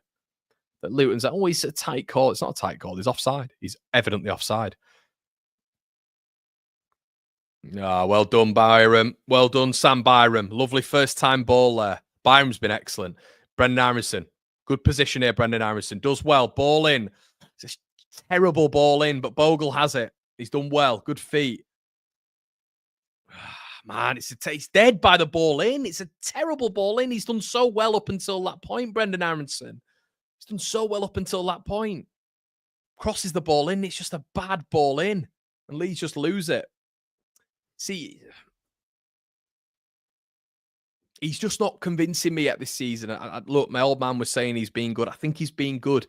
His form's not good, though, for me. His form isn't good, and that's the big thing right now. He's given away a throw in there. He's got to be better in the pockets. He's got to be better on the ball, and his decision-making has to be better. Brendan Aronson, it has to be better. I need Brendan Aronson to convince me right now as a fan that we don't need to get a cam in the winter window. If he does that, look, fantastic. When we don't need a cam, we don't need a starting cam. Why? Because we've got Brendan Aronson. and he's upped his level. Right now, this is probably his 4.5th game where he's just been really out of the game. You know, the Swansea game, he wasn't in it at all. QPR, he wasn't really relevant. As Carlton Morris leads out of nowhere. Carlton Morris has got a really good opportunity here. He's been forced back by Pascal Struijk. It was a terrible header by Joe Rodon. And here comes Carlton Morris here. Ball played in. No one at the back post. It's Burke. And it should be 1-1. It should be 1-1. And for the first time, Luton have come forward. And bearing in mind, everybody, they've come forward twice and they've been exceptionally close. Leeds in no man's land. Carlton Morris with a lovely flick ball in. And I'm not sure what Reece Burke's doing. It's a terrible header. It's got to go across goal. And he's headed it down. A proper centre-back's header, that. He's headed it down into the ground. And it's about 2 yards wide, that. A massive opportunity for Luton Town. The alarm bells are ringing, everybody. The alarm bells are ringing. Look, and Rob Edwards will be thinking that was it for us. And the alarm bells are ringing because Leeds are on top. Leeds are creating everything, but we're not fucking scoring enough again. Look, and we're talking about the compartments on why we're not doing that yet. And I'm not solely blaming someone like Brendan Harrison, but big chances. Nonto, big chances. Got to start putting them away. You know, when we're this dominant, when Leeds United are this dominant, we cannot let something like this slip. And a 1-0 deficit is nothing in football. We all know that. We all know that.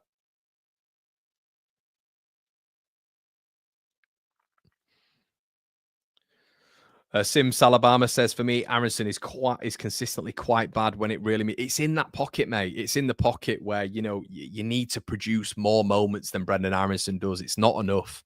We've got the most giving fan base who a lot of us genuinely believe that, or a lot of people genuinely believe he's the second coming because he's a Leeds United player and he's done well since he's come back. But quite right now, Aronson's had a good season, but his form isn't good. And that is very symptomatic of Brendan Aronson's career at Leeds United. It's inconsistencies. The manager's showing a lot of faith in him, a hell of a lot of faith in him. Maybe that's because we don't have enough options. I'm not sure. Does he see Peru in the 10? I don't quite think so. As Leeds win a throw-in. But look, a few warning signs. One cleared off the line there, and Reece Burke had to score and he's missed. So look, come on. But Leeds complete, 80% possession, nearly. Rothwell. Better team, much better team. We'll go through the stats at half-time, but it doesn't matter in football because it only takes a second. It only takes a minute, girl. Solomon. Aronson on the overlap. Use your left foot. Doesn't use his left foot. Corner. Sounds like I'm getting on him. I'm not getting on him. It sounds bad. I need more from you, Brendan. Gets ahead of the centre-back then. Just needs to whip it in with his left foot. Looks to cut back every single time, and it became a little bit predictable there. Come on, Brendan.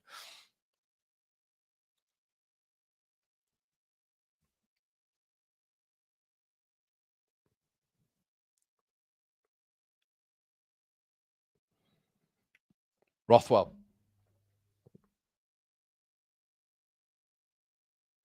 I don't know what's going on here, but Leeds are having to stop.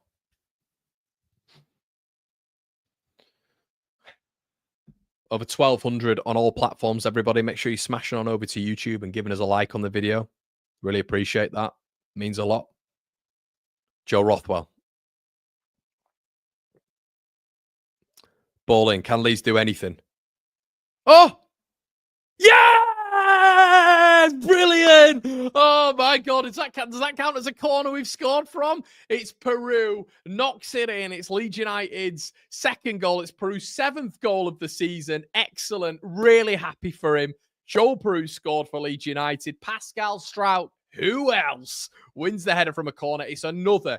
Can I just say, everybody, look at the balls in from Joe Rothwell. Look at every single ball that's come in at this game. It's coming with whip. It's straight towards Struijk, gets a header on it, and Peru volleys it home. He couldn't miss. I thought he had missed. He couldn't miss.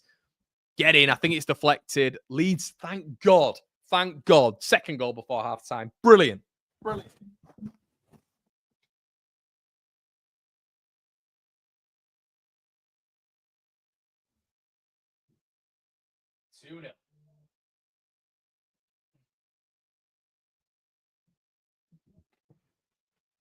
Fantastic stuff. Absolutely fantastic stuff. Leeds getting that second. We desperately needed that.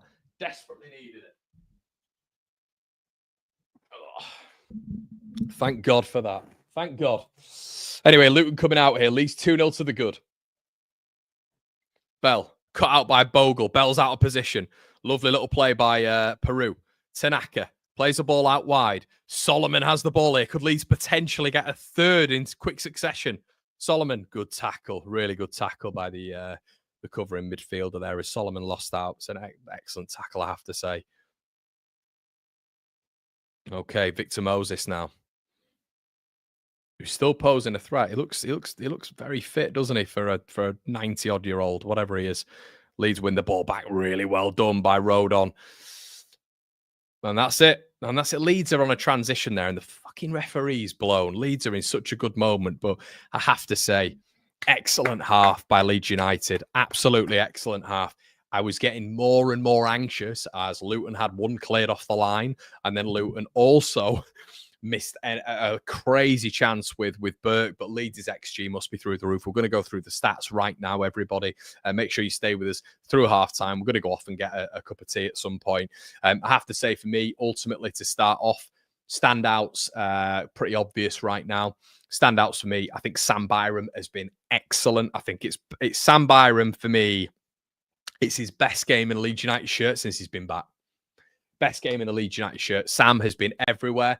We're going to speak about this in the match review. Watch where he's taking up his position. That's clearly a tactical imprint from the manager.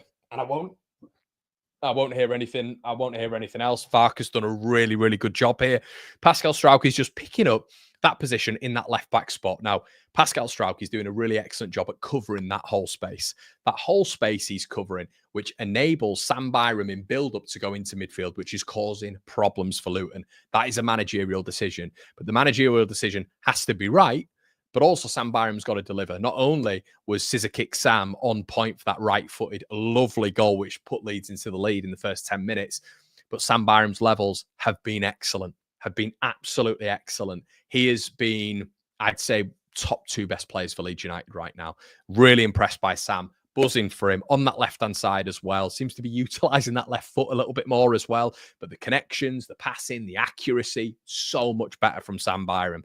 Excellent. Solomon, best half in a Leeds United shirt. Best half in a Leeds United shirt. My only frustration was when he was in a little bit of space, cultivated by Sam Byram, and he didn't go on his left. But then what did he do? And all of you guys who were watching the watch-along, I went nuts. Not when Leeds scored the goal, but when Manor Solomon went on the left-hand side, stood the defender up. Defender thought he was going inside, showed him inside. Solomon, jink, left. Took him on, agility, explosive agility. Took him on that left-hand side. Defender couldn't keep up with him. And then the fizzed ball in. The fizzed ball in was exceptional and showed his levels a little bit. Solomon's had a really, really good half. So for all you agenda narrative weirdos out there, Connor doesn't like Solomon, Connor doesn't like Byram. I'm a 31-year-old male. If they perform well for Leeds United, I love them. I don't care. I'm always going to support them in a Leeds United shirt, but constructive criticism is a fragment of life. Get over it, you wet lettuces. But listen, those two have been excellent this half. Really good to see. Jayden Bogle keeping up those consistent performances, of which have put him in, for me, the top 3 bracket of players for Leeds United this season. Have to talk about the midfield. Initially, I want to talk about activation. The front 5, probably including Sam Byram right now, because he's going into almost an attacking midfield role. Watch whenever Joe Rothwell gets the ball, what they all do. Why do they all move forward when Rothwell gets the ball? Even when Tanaka's got the ball, and even when other players within that remit, when it comes to Nonto, when it comes to maybe Aronson dropping back, none of them make the movements. They all make movements, and especially Sam Byram right now in that free roaming role, they look to make movements as soon as Rothwell has the ball. Why? Ask yourself. Rothwell's long ball accuracy in that first half has been phenomenal, and they all know that. But 2 as well, he's able to play those passes. He's able to get the right trajectory on it. And as I just mentioned previously, the accuracy on it. Joe Rothwell's been superb. Now, this guy right here, merchandise, link in the description below, everybody. We've got a stock of Tanaka Rangers. If you don't get this, what on earth are you doing? Because this is probably the best player that's ever played for Leeds United ever in our history. Full stop. Al Tanaka is just outrageous. He's outrageous. And I've even noticed in this game, he even wins headers. He even wins headers against players who are taller than him. And where the ball goes from his original header, even when he's off balance, seems to go to a Leeds United player or in the vicinity of which Leeds can pick up that second ball. He is a joke, right? And Tanaka and Rothwell are more central attacking midfieldery than Brendan Aronson. They create more than Brendan Aronson. The only downside for me this half, I have to say, has been Brendan again. Now, this is a shit sandwich. We have said right at the start the positives, the brilliance. Brendan has to up his game. We have central attacking midfield, pockets of which he's picking up the space. His final delivery is poor, which was almost it was almost put into a lovely sandwich for us when he had the ball and he had to slot the ball in the bottom corner. He's in the penalty spot. He's in the penalty box, I should say. He's completely caught Luton out. And instead of slotting the ball in, he goes to pass the ball to Willie Nonso, who's marked up, and that pass isn't even on. It's the decision making. It's the IQ in those spaces to be able to deliver the right pass. And this is why I'm on Brendan watch right now. Okay. Do I want to go and get a central attacking midfielder? Well, I do right now. But if Brendan Aronson can prove me wrong and he can get consistent and he can improve his technical capacity in those areas, get goals, get assists, be a little bit more composed, we don't need a central attacking midfielder. I'm literally of that vein because I want to believe that Brendan Aronson is that man. But right now, I just don't. I'm not seeing it. I'm seeing him more as an energy, endeavour, presser. I need to see more technical ability when it comes to Brendan Aronson in those pockets. Let's get a few of your comments in, everybody. Really interested to hear what you say on this one. The timer is still going. Shout out to all of you in the chat right now. We're going to get the halftime stats on, and then I'm going to go get a cup of tea for a little bit of a break. But let me know your thoughts. Hold on a sec. Have we downloaded that? Okay, let's have a look at the stats. So, these are the halftime stats for Leeds United. Get your thoughts in the comment section below, everybody, as well. Really interested to hear what you saw. Unbelievable chat clearance from Strout. Yeah, huge. Keeper and a 10 for late Christmas. Perot is a slug. Brendan works his socks off, but he just doesn't have any end product. Liam says, what was Melee doing in the build-up goal? Yeah, definitely. Should have put Tiger on the hoodie in yellow and blueprint. Nah, mate, it's a black. Black's almost... it's almost like samurai-like. It's just in the shadows. It's, I'm going to get you, but you're not going to know it. And that is symptomatic of our Tanaka. We don't want blue, white. Look, we've got blue, white, and yellow. If you want merch, everybody, we've got Matteo here. Look, we've got Matteo, and we've got number 19. Look, 19. If you want this, loads of merch in there on the store, everybody. We've done a Christmas batch. Make sure you check that out. Connor, mate, reference the Lush hoodie you're wearing. Are they standard size or oversized? Wife got it in my stocking list for Xmas. Yes, mate. I'd go a large. I'd go a size higher. I did. I always do that. And it especially works with this hoodie. It's a little bit comfier, mate. So I do that. As overall, everybody, really impressed with Leeds United. I think it's been a really good half. It's been of the Sheffield United level. It's just that XG, isn't it? It's just about getting that next level. This should be 5, 6, 7-0. It should be. Nonto's been in so many good sort of phase of play. Brendan Aronson has to score. But in all fairness, we look at the other side of it, and it's been 2 breaks. And by goodness, that clearance off the line, of which Melee got his angles all wrong again.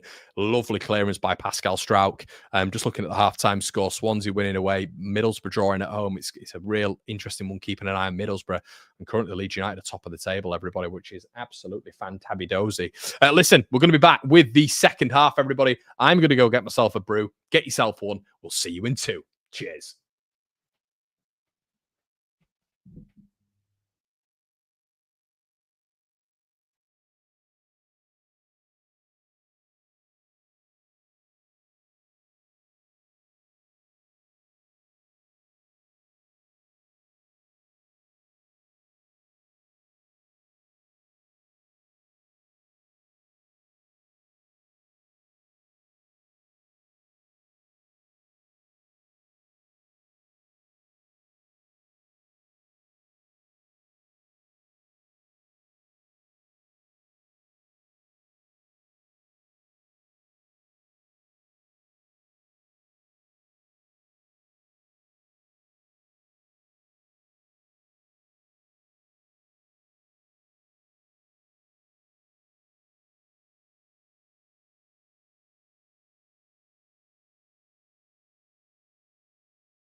Oh, God.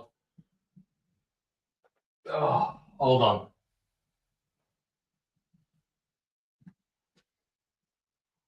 No way. No way. Can you all still hear me? Can you all still hear me? I'm so sorry. I'm so sorry. Oh, God. Right, I've got a confession. I'm not a YouTuber. No. Oh, guys and girls, I'm so sorry. That was terrible. That was absolutely terrible. Are you still there? Are you still there? Yeah, this is me right now.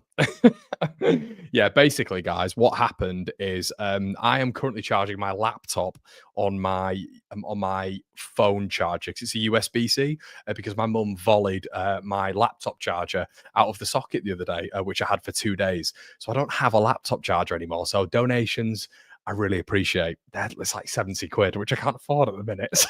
So I'm budget charging my laptop, which has about 8 different things in it. So it all disconnected. So sorry. But we're back. Rodon, as someone just said, is Rodon booked? Is Rodon actually booked? Does that mean you guys let me know? If Rodon is booked, does that mean he's out for the next game? I'm pretty sure it does, unless I'm mistaken. Tanaka. Right, okay. Does that mean he's out? Does that mean he's out, by the way? Perot on the ball now. Aronson. Solomon. Aronson. Cuts inside, loses it again. Come on, Brendan. Doesn't mean he's out.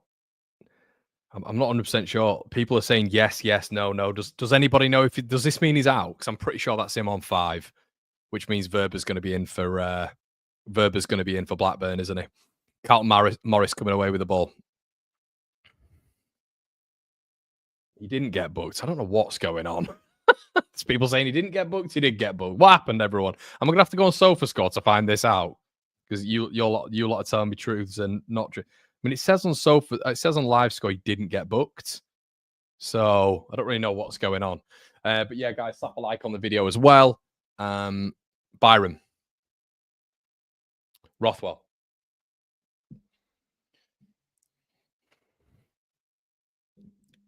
Just going to adapt this timer a little bit in a second when the ball goes out of play. Nonso. Bogle, as you can tell, I'm not dead on, but Bogle.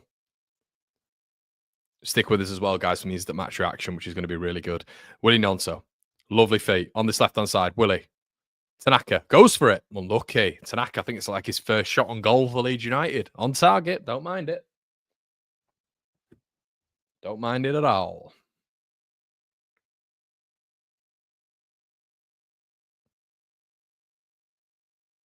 No, Hashioka got a yellow card, but Rodon didn't, everyone. It wasn't Rodon. No, Sky got it wrong.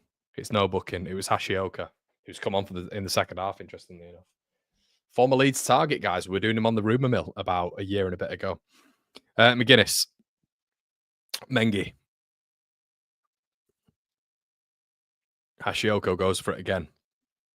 Nonso. Lovely top. Brilliant from Nonso if he's able to get round. Aronson.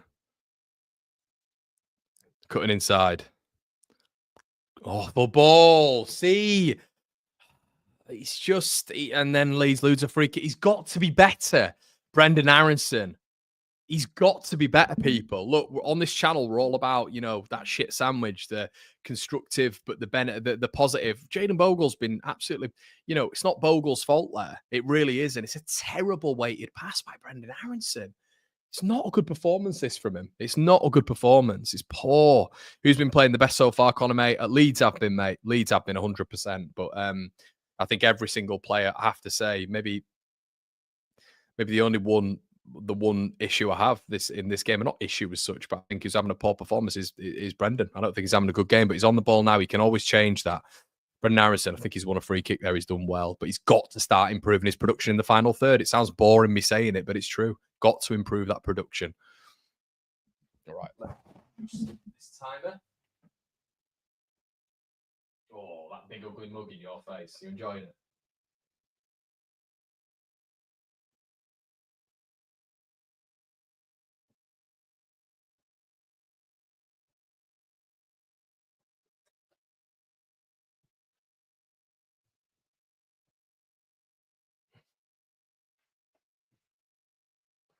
I'm doing this all for you guys because I know a lot of you hate it when I'm out of time, but we're getting it spot on. Here we go. Here we go. Right. We're on the money. Tanaka. Aronson. Should have gone forward there, but doesn't. Sounds like I'm being critical, guys, but I'm really not when it comes to him. I'm honestly not. Literally having to balance about 8 things here. Camera equipment, a phone charger, charging a high-end laptop, and keeping the chat running. It's a complicated affair. Okay, so Luton have the ball now. Leeds pressing on. Morris. Well done by Solomon. Leeds win the second ball here. Joel Peru. Oh, it's a lovely dainty touch through there by Peru, and Nonto's done well. Leeds winning that second and third ball. Joe Rothwell. Solomon. Joe Rothwell again.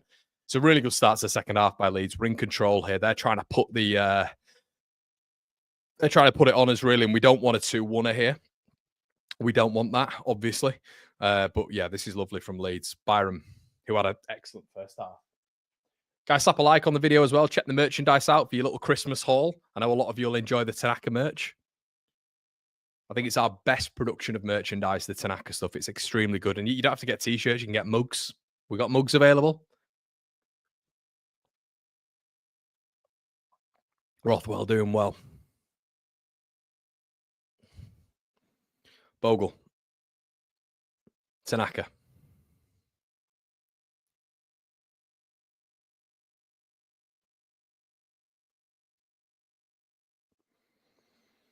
Sam Byram.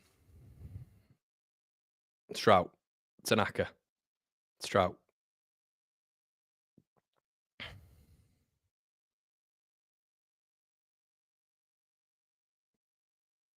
Rothwell. Tanaka. Byram. Tanaka again.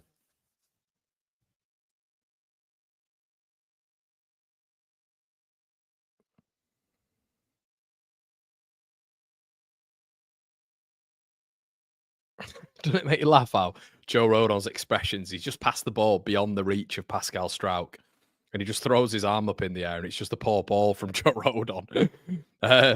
Bogle. Oh, really good ball. Good touch from Brendan Aronson. Brendan Aronson here. Good ball in. Perot! Oh, it should have been 3-0 to Leeds. Brendan Aronson's best moment of the game. Much better from Aronson. Extremely good ball from Jayden Bogle. Great stretch as well from Brendan Aronson to get it under control of his weaker foot, and a good ball in from Brendan. Much better. Much better. It was actually a really poor finish from Joel Pro on the spin because I think it was going wide, but much better from Brendan Aronson. That's what we want to see, Brendan. A little bit more quality in that final third. Excellent. Much better. And it looks like Leeds have won a free kick here, but the LUTV cameras, as we all know, everybody, are absolutely shite, so it doesn't keep up with play. And apparently Leeds have got a free kick, of which we didn't know anything about.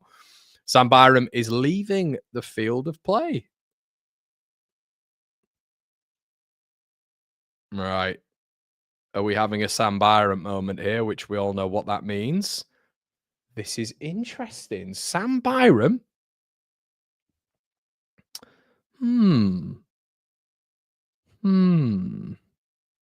Very, very unusual for Mr. Farke, who 2-0 up for Leeds United has substituted Sam Byram, one of his favourite players, for Max Verber, a player who, for me, is definitely going to be leaving Leeds United in the January month, I should say. Very unusual. I have to say, that surprised me. So Verber comes on for Sam Byram in the 58th minute, of which that is not a Daniel Farke hallmark. We all know that. Carlton Morris, good news for Leeds United, seems to be coming off here. I presume Adebayo. Is it Adebayo coming on? Which presents a little bit of a different problem for Leeds United. It is Adebayo, Luton's top scorer in the Premier League last season, an absolute man-mountain of a figure. As long as we stop the supply, Leeds should be all right with him. And they've not had the supply so far yet, but he's an absolute giant, isn't he? He comes on, he's already towering over Joe Rodon there at the back post. Leeds United with the ball in here. Little and large have come on for Luton. Taylor comes on, and the mountainous Adebayo. Joe Rothwell. Can Leeds do something from a set piece, which I think technically we scored from one, didn't we? Rothwell, great ball in. Strauch, it had to be. It had to be 3-0 to Leeds United. An insane ball in from Joe Rothwell, who's producing some of the best set piece delivery per game that I think I've ever seen. Really good. Verber's in the box here. Verber whips the ball across. It's a Leeds United corner. Good little involvement there from Max Verber. Good movement. I have to talk about that delivery from Joe Rothwell, which is world class. It's world class. Let's have a look at this again. I know some of you guys might be in front of me or behind me. He's put it on an absolute sixpence for Pascal Strauch, who I think was being wrestled out of it a little bit. Solomon, really good little bit of play there. Verber's there and whips it across. It's a good little block there, but he got some good whippage on that. Rothwell again, who he's probably just going to flatline the centre-back here, isn't he? But his deliveries, this is the best game I've ever seen from Rothwell in terms of deliveries. Absolutely superb. It's another breaking play. I think there's a bit of commotion in the box here. Rothwell. Let's see another really good delivery. Ball in. Probably one of his poorer ones. Hits the first man. Solomon. Rothwell again. Leeds playing really well here, people. Playing really, really well. Road on ball up. Cleared. Peru falls to the floor. But he's never going to get a foul for that. And Strauch hits at Peru. I don't know what he's complaining about. Peru got nudged in the back and he went down like a sack of spuds. He's got to disguise it at least in a good way.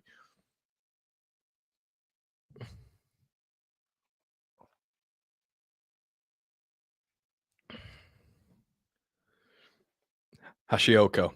Leeds should win a free kick. We don't. Tanaka clears. I mean, Peru does really well there. Peru, excellent. Brendan Aronson in a really good position here. Brendan, make the right decision. He's gone all the way back. He's taken 6 touches, killed the attack, but Tanaka's going to keep it moving. He goes from distance and Leeds win a corner like that from Tanaka. Brendan Aronson there again, everybody. I'm being ultra critical of him, but I want these high standards from my central attacking midfield. I just think there he's got to be a little bit zippier. Really good from Tanaka. Has a go, and that looked like it was going on target at least. Whips it, and it's another Leeds corner. I don't mind that. Is his countryman Hashioko? Hashioka, I should say. I think he's Japanese, but obviously Daika Hashioka, I should say, is on a yellow card. He's got to be careful. Toe in the line. Joe Rothwell here. On the corner. Oh, goes for a little bit of a driller. It's not a good ball in from Rothwell at all. I don't know why he's done that. But since I've said that, he's balls in are pretty poor, aren't they? Aronson shows zero composure. Aronson, the wrong choices. It says on Flash Score he has been booked. Interesting. Might have to check FootMob to see if he's been booked. I don't know who you're talking about there. He's sitting right. So let's check FootMob as Leeds have the ball here. I've got a stats. It doesn't say anything about Rodon being booked. Doesn't say anything about him being booked. Oh, Aronson. It's a good ball. Solomon, it's a good tackle, but it's been deflected. Willian also wins a free kick. Leeds have got a free kick in an excellent position. Let's be hitting the target here. Really good combination play there by Leeds United. Really good combination play. Have to say, Manuel Solomon has been excellent. Al Tanaka again, just absolutely superb.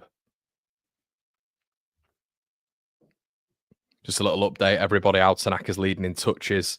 Pascal Strauch's leading in successful passes. And total shots has been leading, joint leaded by Sam Byram. So there we go. We need to have a few of the front men back on those shots, I think. Okay.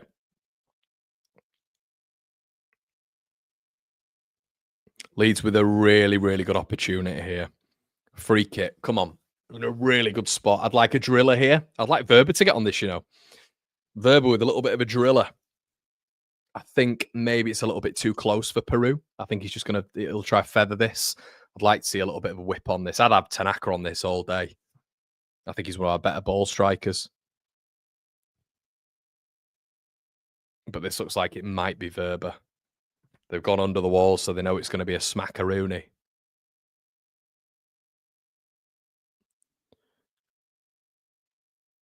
Interesting with Byram there, everybody, with Verber coming on. I mean, that's the option you've got, which isn't bad, I guess. Firpo's going to be back next game as well. Keep an eye on that one.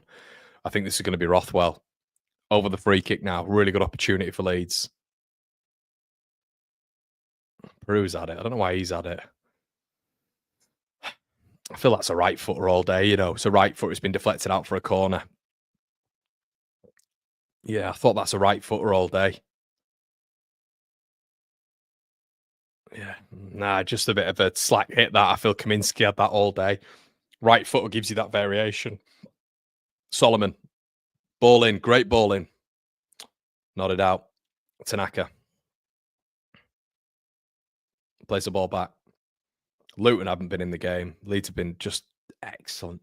I'm purring over this performance. I'm absolutely purring. Strout.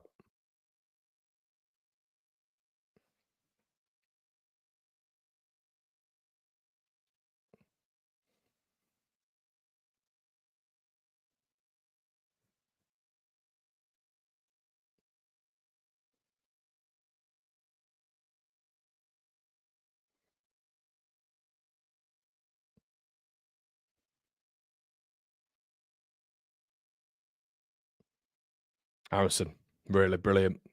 Verber, actually really nice touch from Max Verber. Leads with some lovely little combinations here.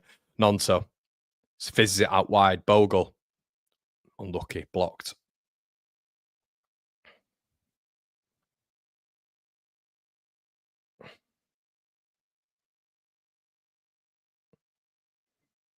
Strout. Tanaka. Brendan Harrison. Fouled again. Leeds free kick. Should be a yellow card there. Well done, Harrison. What he is doing is buying the foul. Looks like they brought a little like a. Not that there's anything wrong with it, but he don't look like a footballer. It's like an apprentice plumber or something like that. This Taylor looks like he's just come straight off the construction site or whatever.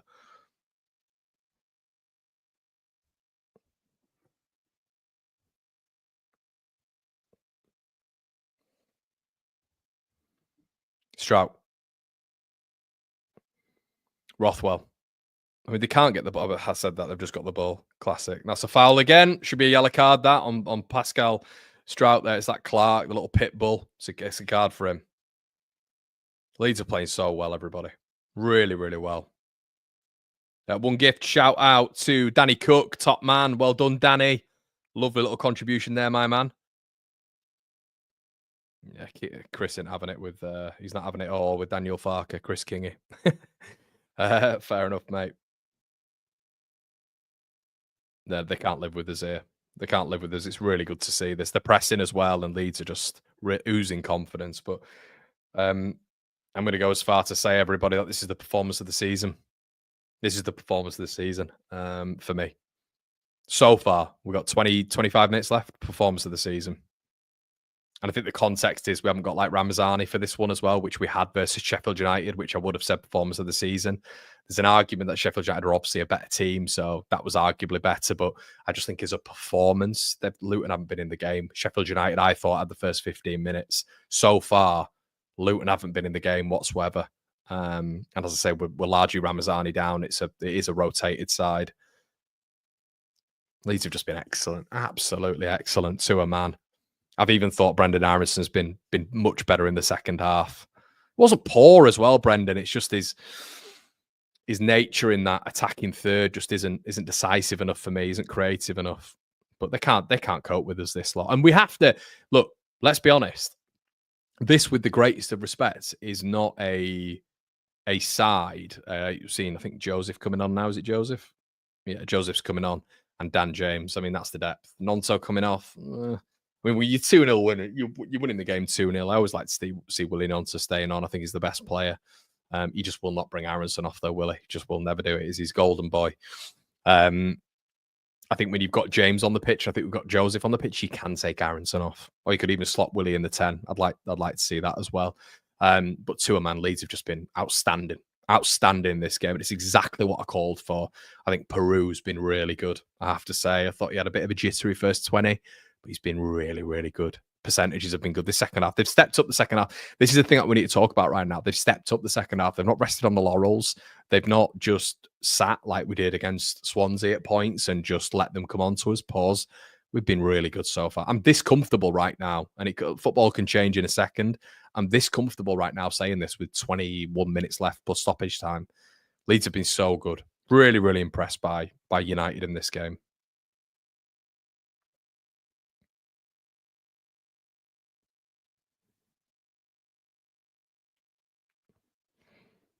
Tanaka, Rothwell, Verba.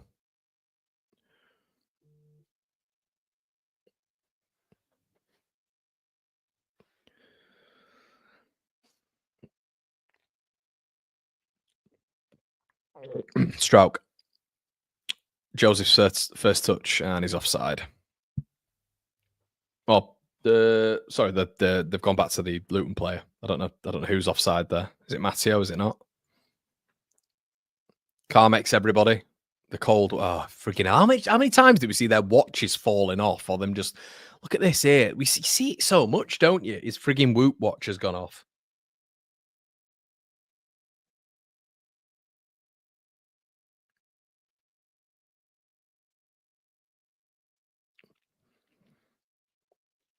Carmex, everybody. What's your favourite winter hydrating lips potion? Is it Nivea? Are you a Nivea man or woman? Is it Vaseline? Is it Carmex? Anything else?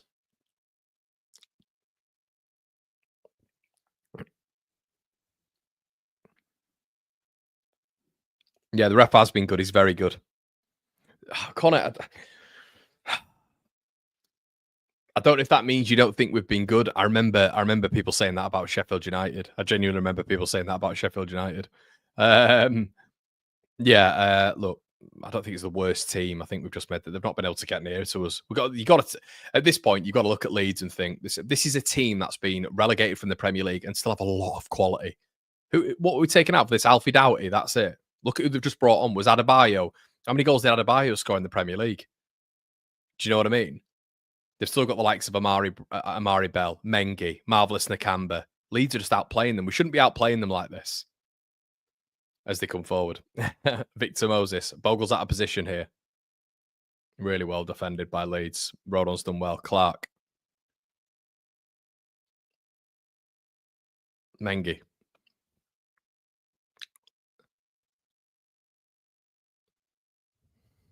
Clark again. Solomon nearly gets to it. Marvelous Nakamba. Mengi again, shot on goal, blocked. Good defending from Leeds. McGuinness. Makamba. Joseph. Can he push him a little bit higher?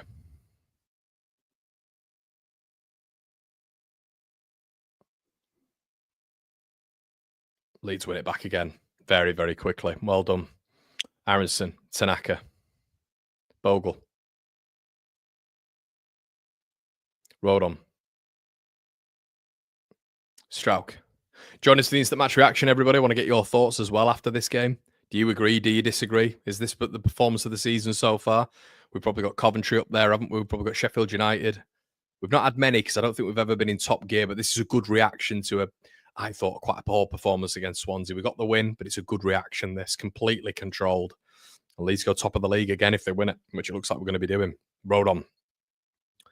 Fantastic midfield play, but just loses out a little bit there. But drives Leeds forward. Max Verba on the throw. And it's another sub for Luton Town. I think it's about their 5th substitution. Nakamba's coming off here. And Baptiste is coming on. Formerly, I believe, of Brentford.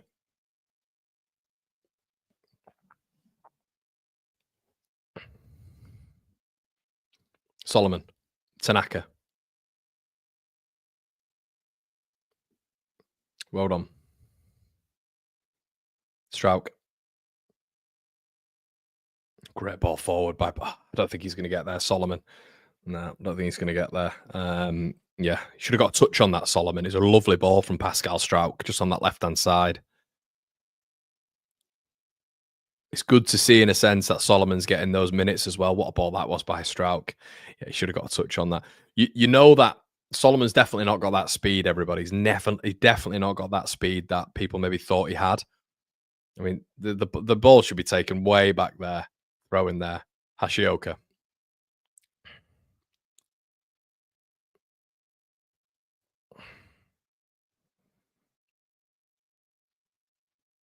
Bell. Goes long. Okay, so good moment here maybe for Luton. Moses against Bogle. Well done, Bogle. Good defending, but it is a corner. It's a corner right now to Luton Town.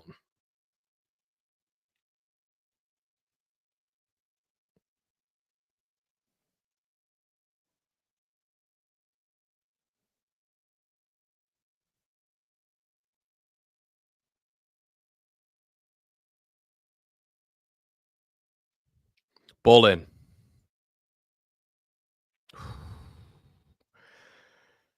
Free header. I could see it in the chat, everybody, and I thought to myself, is there a free header and it's gone in? I just had a quick look at the chat there and the ball was whipped in and people were like, Ren, I could see Scott in the chat going, free header, and I was thinking, has this gone in the back of the net? Yeah, free header. Ball in there from Luton and it's free header over the bar.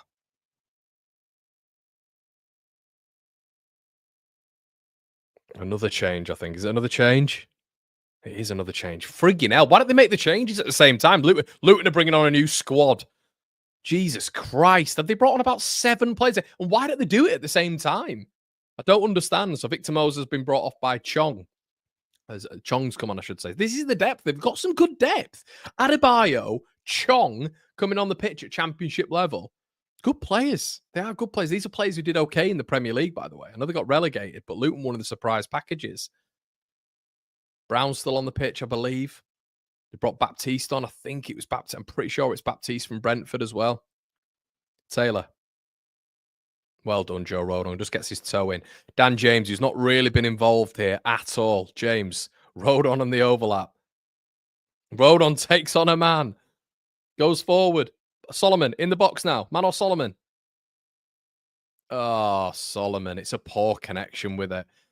He got a yard as well, Manor Solomon. He's got to get that on target. That's really poor from the Israeli there. Joe Rodon, lovely little overlap. Plays a ball forward there. Aronson misses it. Gets through to Solomon in the box. And he's got a yard.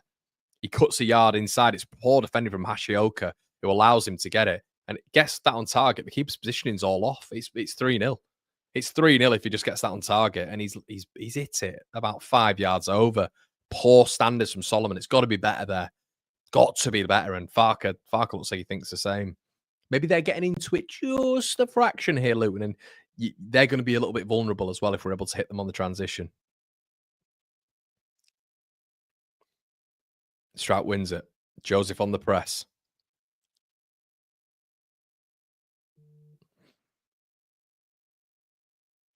Road on attacking midfielder, innit? We're going top, says Emmett. I agree, mate. Kelleher yet again, sign him up. I've not had a look at it, mate. I've not had a look at it. Is Kelleher doing all right? What's that? Has he saved another pen? Oh, and Blackburn are beating Borough, everybody. Good result for Leeds. And Blackburn are not going to be an easy task, are they? Not going to be an easy task. 1-0 Liverpool, just seeing that. And has Kelleher saved the penalty or something? He has. Or I don't know if he saved one, but Mbappe's missed.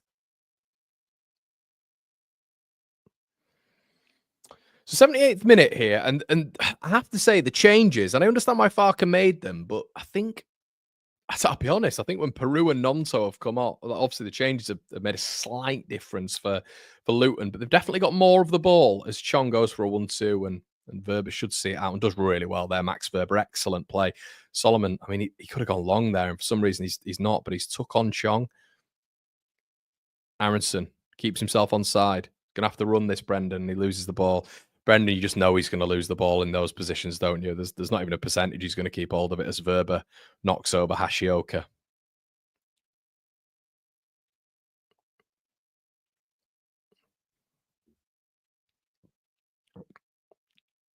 It's not a foul as well, you soft lad.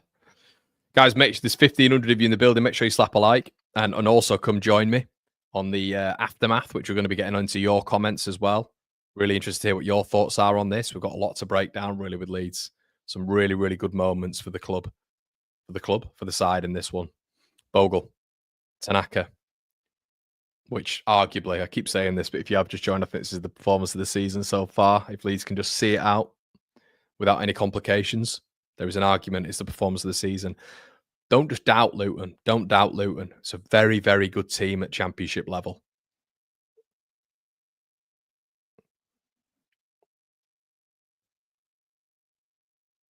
I think they'll turn it around. I think Edwards will get sacked and they'll do something like get Stevie Cooper. That's my prediction. They'll do something like get Stevie Cooper and they'll make it into the playoffs and they'll be one to keep an eye on. Luton. The squad is good, and I reckon an out of sort manager right now, when Rob Edwards goes, because he's not going to last the whole journey. And when Rob Edwards goes, they're going to be looking at it and thinking, yeah, nice. Solomon does well. Bogle. Ball over the top. Dan James. Oh! He's done it again. 3-0. Exquisite Danny boy. Leeds. Top of the table, baby. After what a performance. What a performance. 5-star. Not 3-star. We've only got the 3 goals, but fantastic this has been for Leeds. The second half is arguably more impressive. It's arguably been more impressive. Solomon did so well there. Look at Bogle. What a ball over the top. Lovely flight. Dan James, excellent. Some of you lot who don't rate Jayden Bogle, you need your heads testing. You need your heads testing. Because a certain man who was a fan favourite who was no way near this guy's level, in my opinion, for the last 2 years of his time at Leeds United, in Mr. Ayling. Loved him, but not on Bogle's level. Not on Bogle's level. 3-0 to the Whites. Get up there, boy. Get it.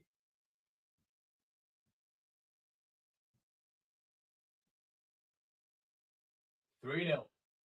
I tell you what, people. I tell you what. What a performance. What a performance from the Whites. James gets another goal. Bogle gets another assist. What a performance he's been on. 3-0, get Largy on.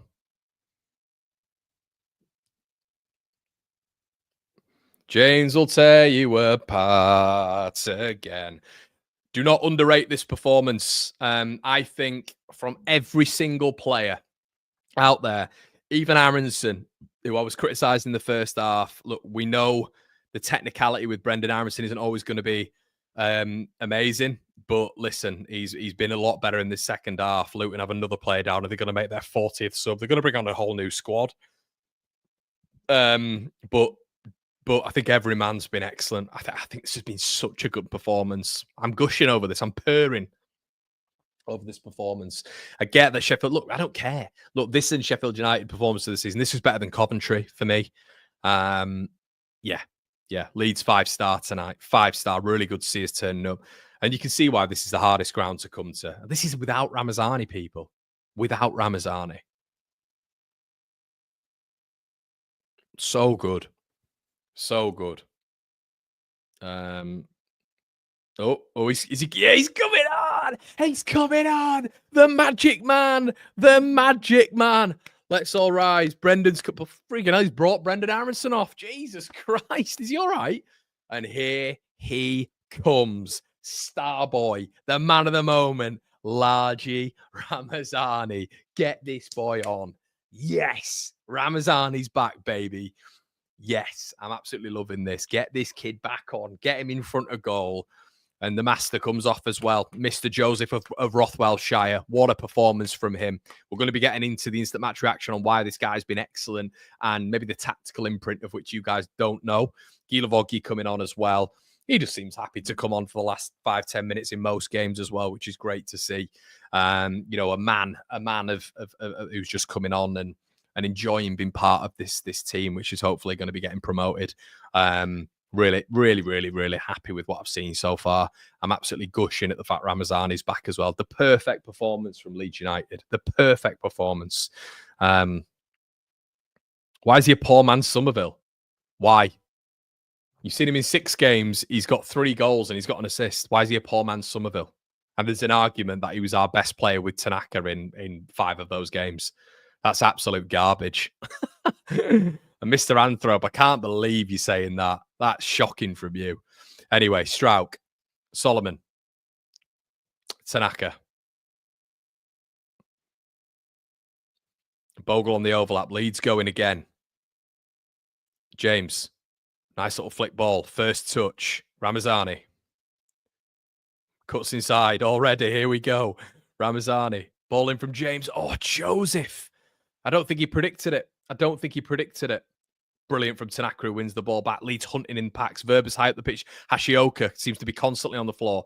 Here comes, I mean, that's not a foul. It's never a foul in a month of Sundays. You've got the Ibiza rep who's trying to get past Strauch and he's bundled himself out of play. This guy is an Ibiza rep. He is not a footballer. There's no way. He's earning £500 a week on a construction site, which is fair enough because I used to do the exact same, by the way. All the construction, I've got construction members in my family. He ain't a footballer. He goes to Ibiza 3 times a year and is a rep. That's his side hustle.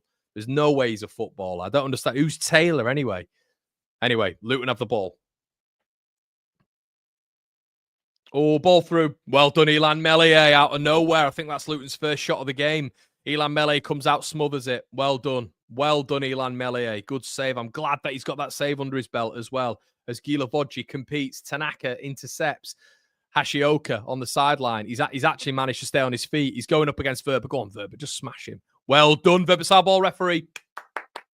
Tell you what, Max Verba, when he's been on, 58th minute, been good, man. His passing percentages have been good. He's not been caught out. Defensively, he's been much better. Through on goal there. I debate it's a good save from Ilan Meslier. Smothered. Really, really good save. Really good save from Ilan. Oh. Tanaka's just sent Adebayo for a hot dog. See you in a bit, fella. Do you want the ball? You're not going to get it. Tanaka's got it, mate. Guys, link in the description below for the sexiest hoodie on the market. Back 4 and me, the collaboration, the Christmas collaboration. Have a look. Link in the description.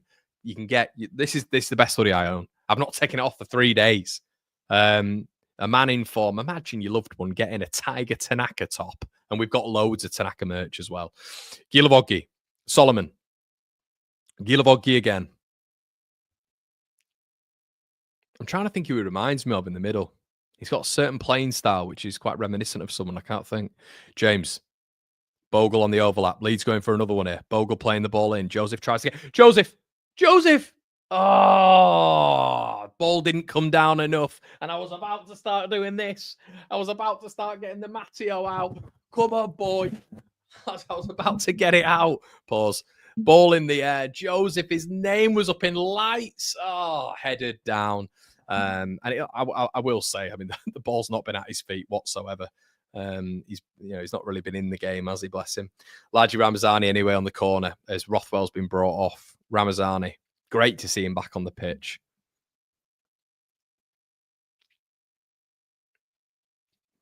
Whipped in, bad ball in, worst ball in of the game. Tanaka. Tanaka, the Ramazani was on the overlap, but he didn't think it was worth it. Bogle, Strauch, Rodon. Tanaka. Crisp, effective. Tanaka. Verba. Fantastic. Let's keep hold of it. Demoted team, by the way. Demoted team. We were originally in this division. They're getting absolutely popped off the block. Ramazani turns Clark. Clark doesn't know where he is. Ramazani has the ball now. Lovely little ball. Max Verba whips it in. Oh, it just doesn't quite beat the first man. Could see Verba on the overlap, though. I tell you what, it's nice to see Verba on the overlap. Didn't expect to see that a lot. Thought I'd be a bit reserved in that position. Gilavodji, Verba.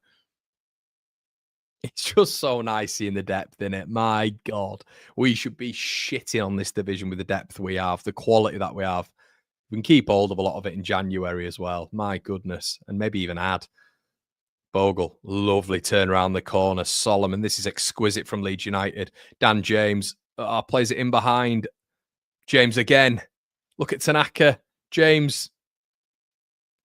He's done the James cutback left foot thing again, which he seems to always do, and it never pays off. But it's booted out clear.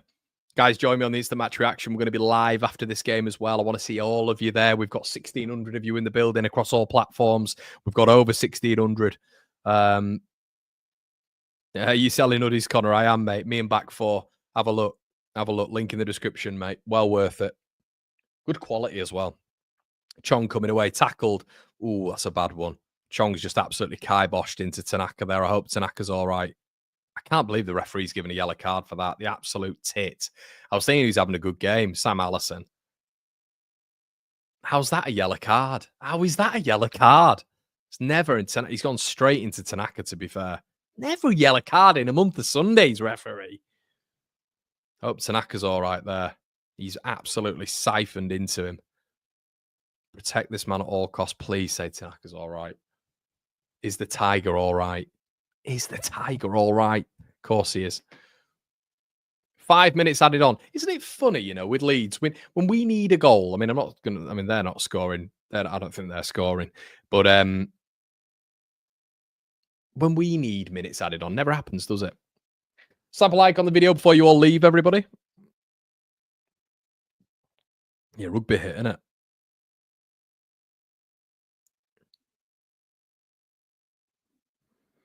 At the game has somehow got signal. Great performance, just what the doctor ordered. Exactly, mate. I mean, let's see it. Oh, is he head-butted Tanaka there? I hope Tanaka's all right. He might have just avoided it. Yeah, he's all right. Of course he is. The beautiful samurai. Tenacious Tanaka. Love it. The metronome. What a player, man. What a player. Could be the best midfielder I've ever seen at Ellen Road. Could be. In the Championship, at least. And in the Premier League. When we were there. Ball played over the top. Road on. Shot on goal. Saved by Meslier. Road on wins a free kick.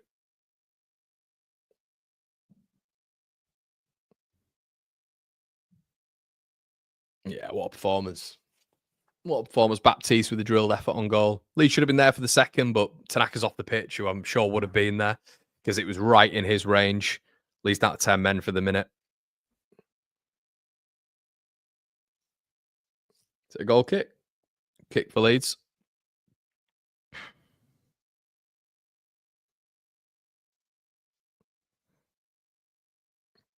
Hoofed. Mari Bell. Strout as well. Bogle. Leeds throw again. Just seeing it out now, guys. By the way, who is Taylor up front? This guy's an Ibiza rep. He's won a competition. There's no way he's a footballer. I'm not having it. I've never heard of him, and he just doesn't look right on a football pitch. This guy's a rep. I'm sure of it. Luton coming away with the ball. Dan James pressing. Solomon pressing. Joseph pressing. Ooh, they nearly nicked it there. McGuinness has done well to bypass that, and he's bypassed the midfield as well. Nakamba, I think he's actually gone off Baptiste, isn't it? Chong.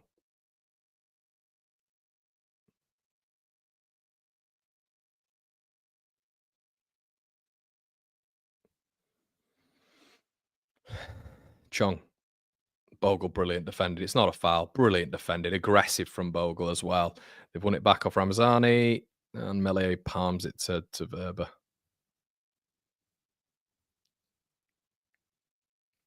Meslier gets rid. Ooh, bad touch. Bad touch. Ramazani.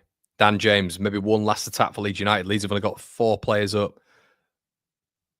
Oh, it's taken off Joseph's. It's taken off Joseph's chest. Unlucky. Good ball in. Good ball in.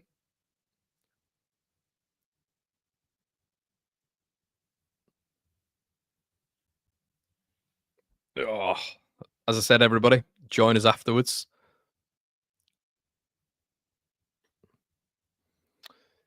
Bogle. James. Bogle.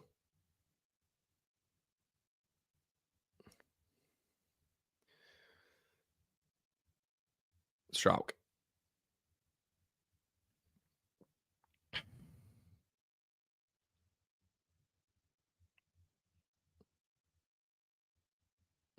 Yeah, it's not a bad shout, Fred.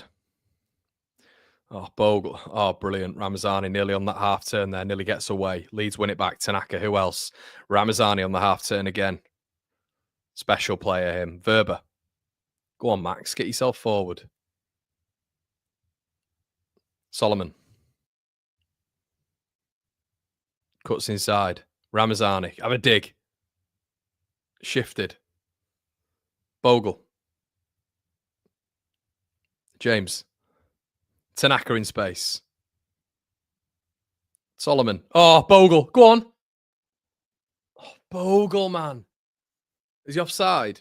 Oh, Bogle. That could have been it. That could have been it.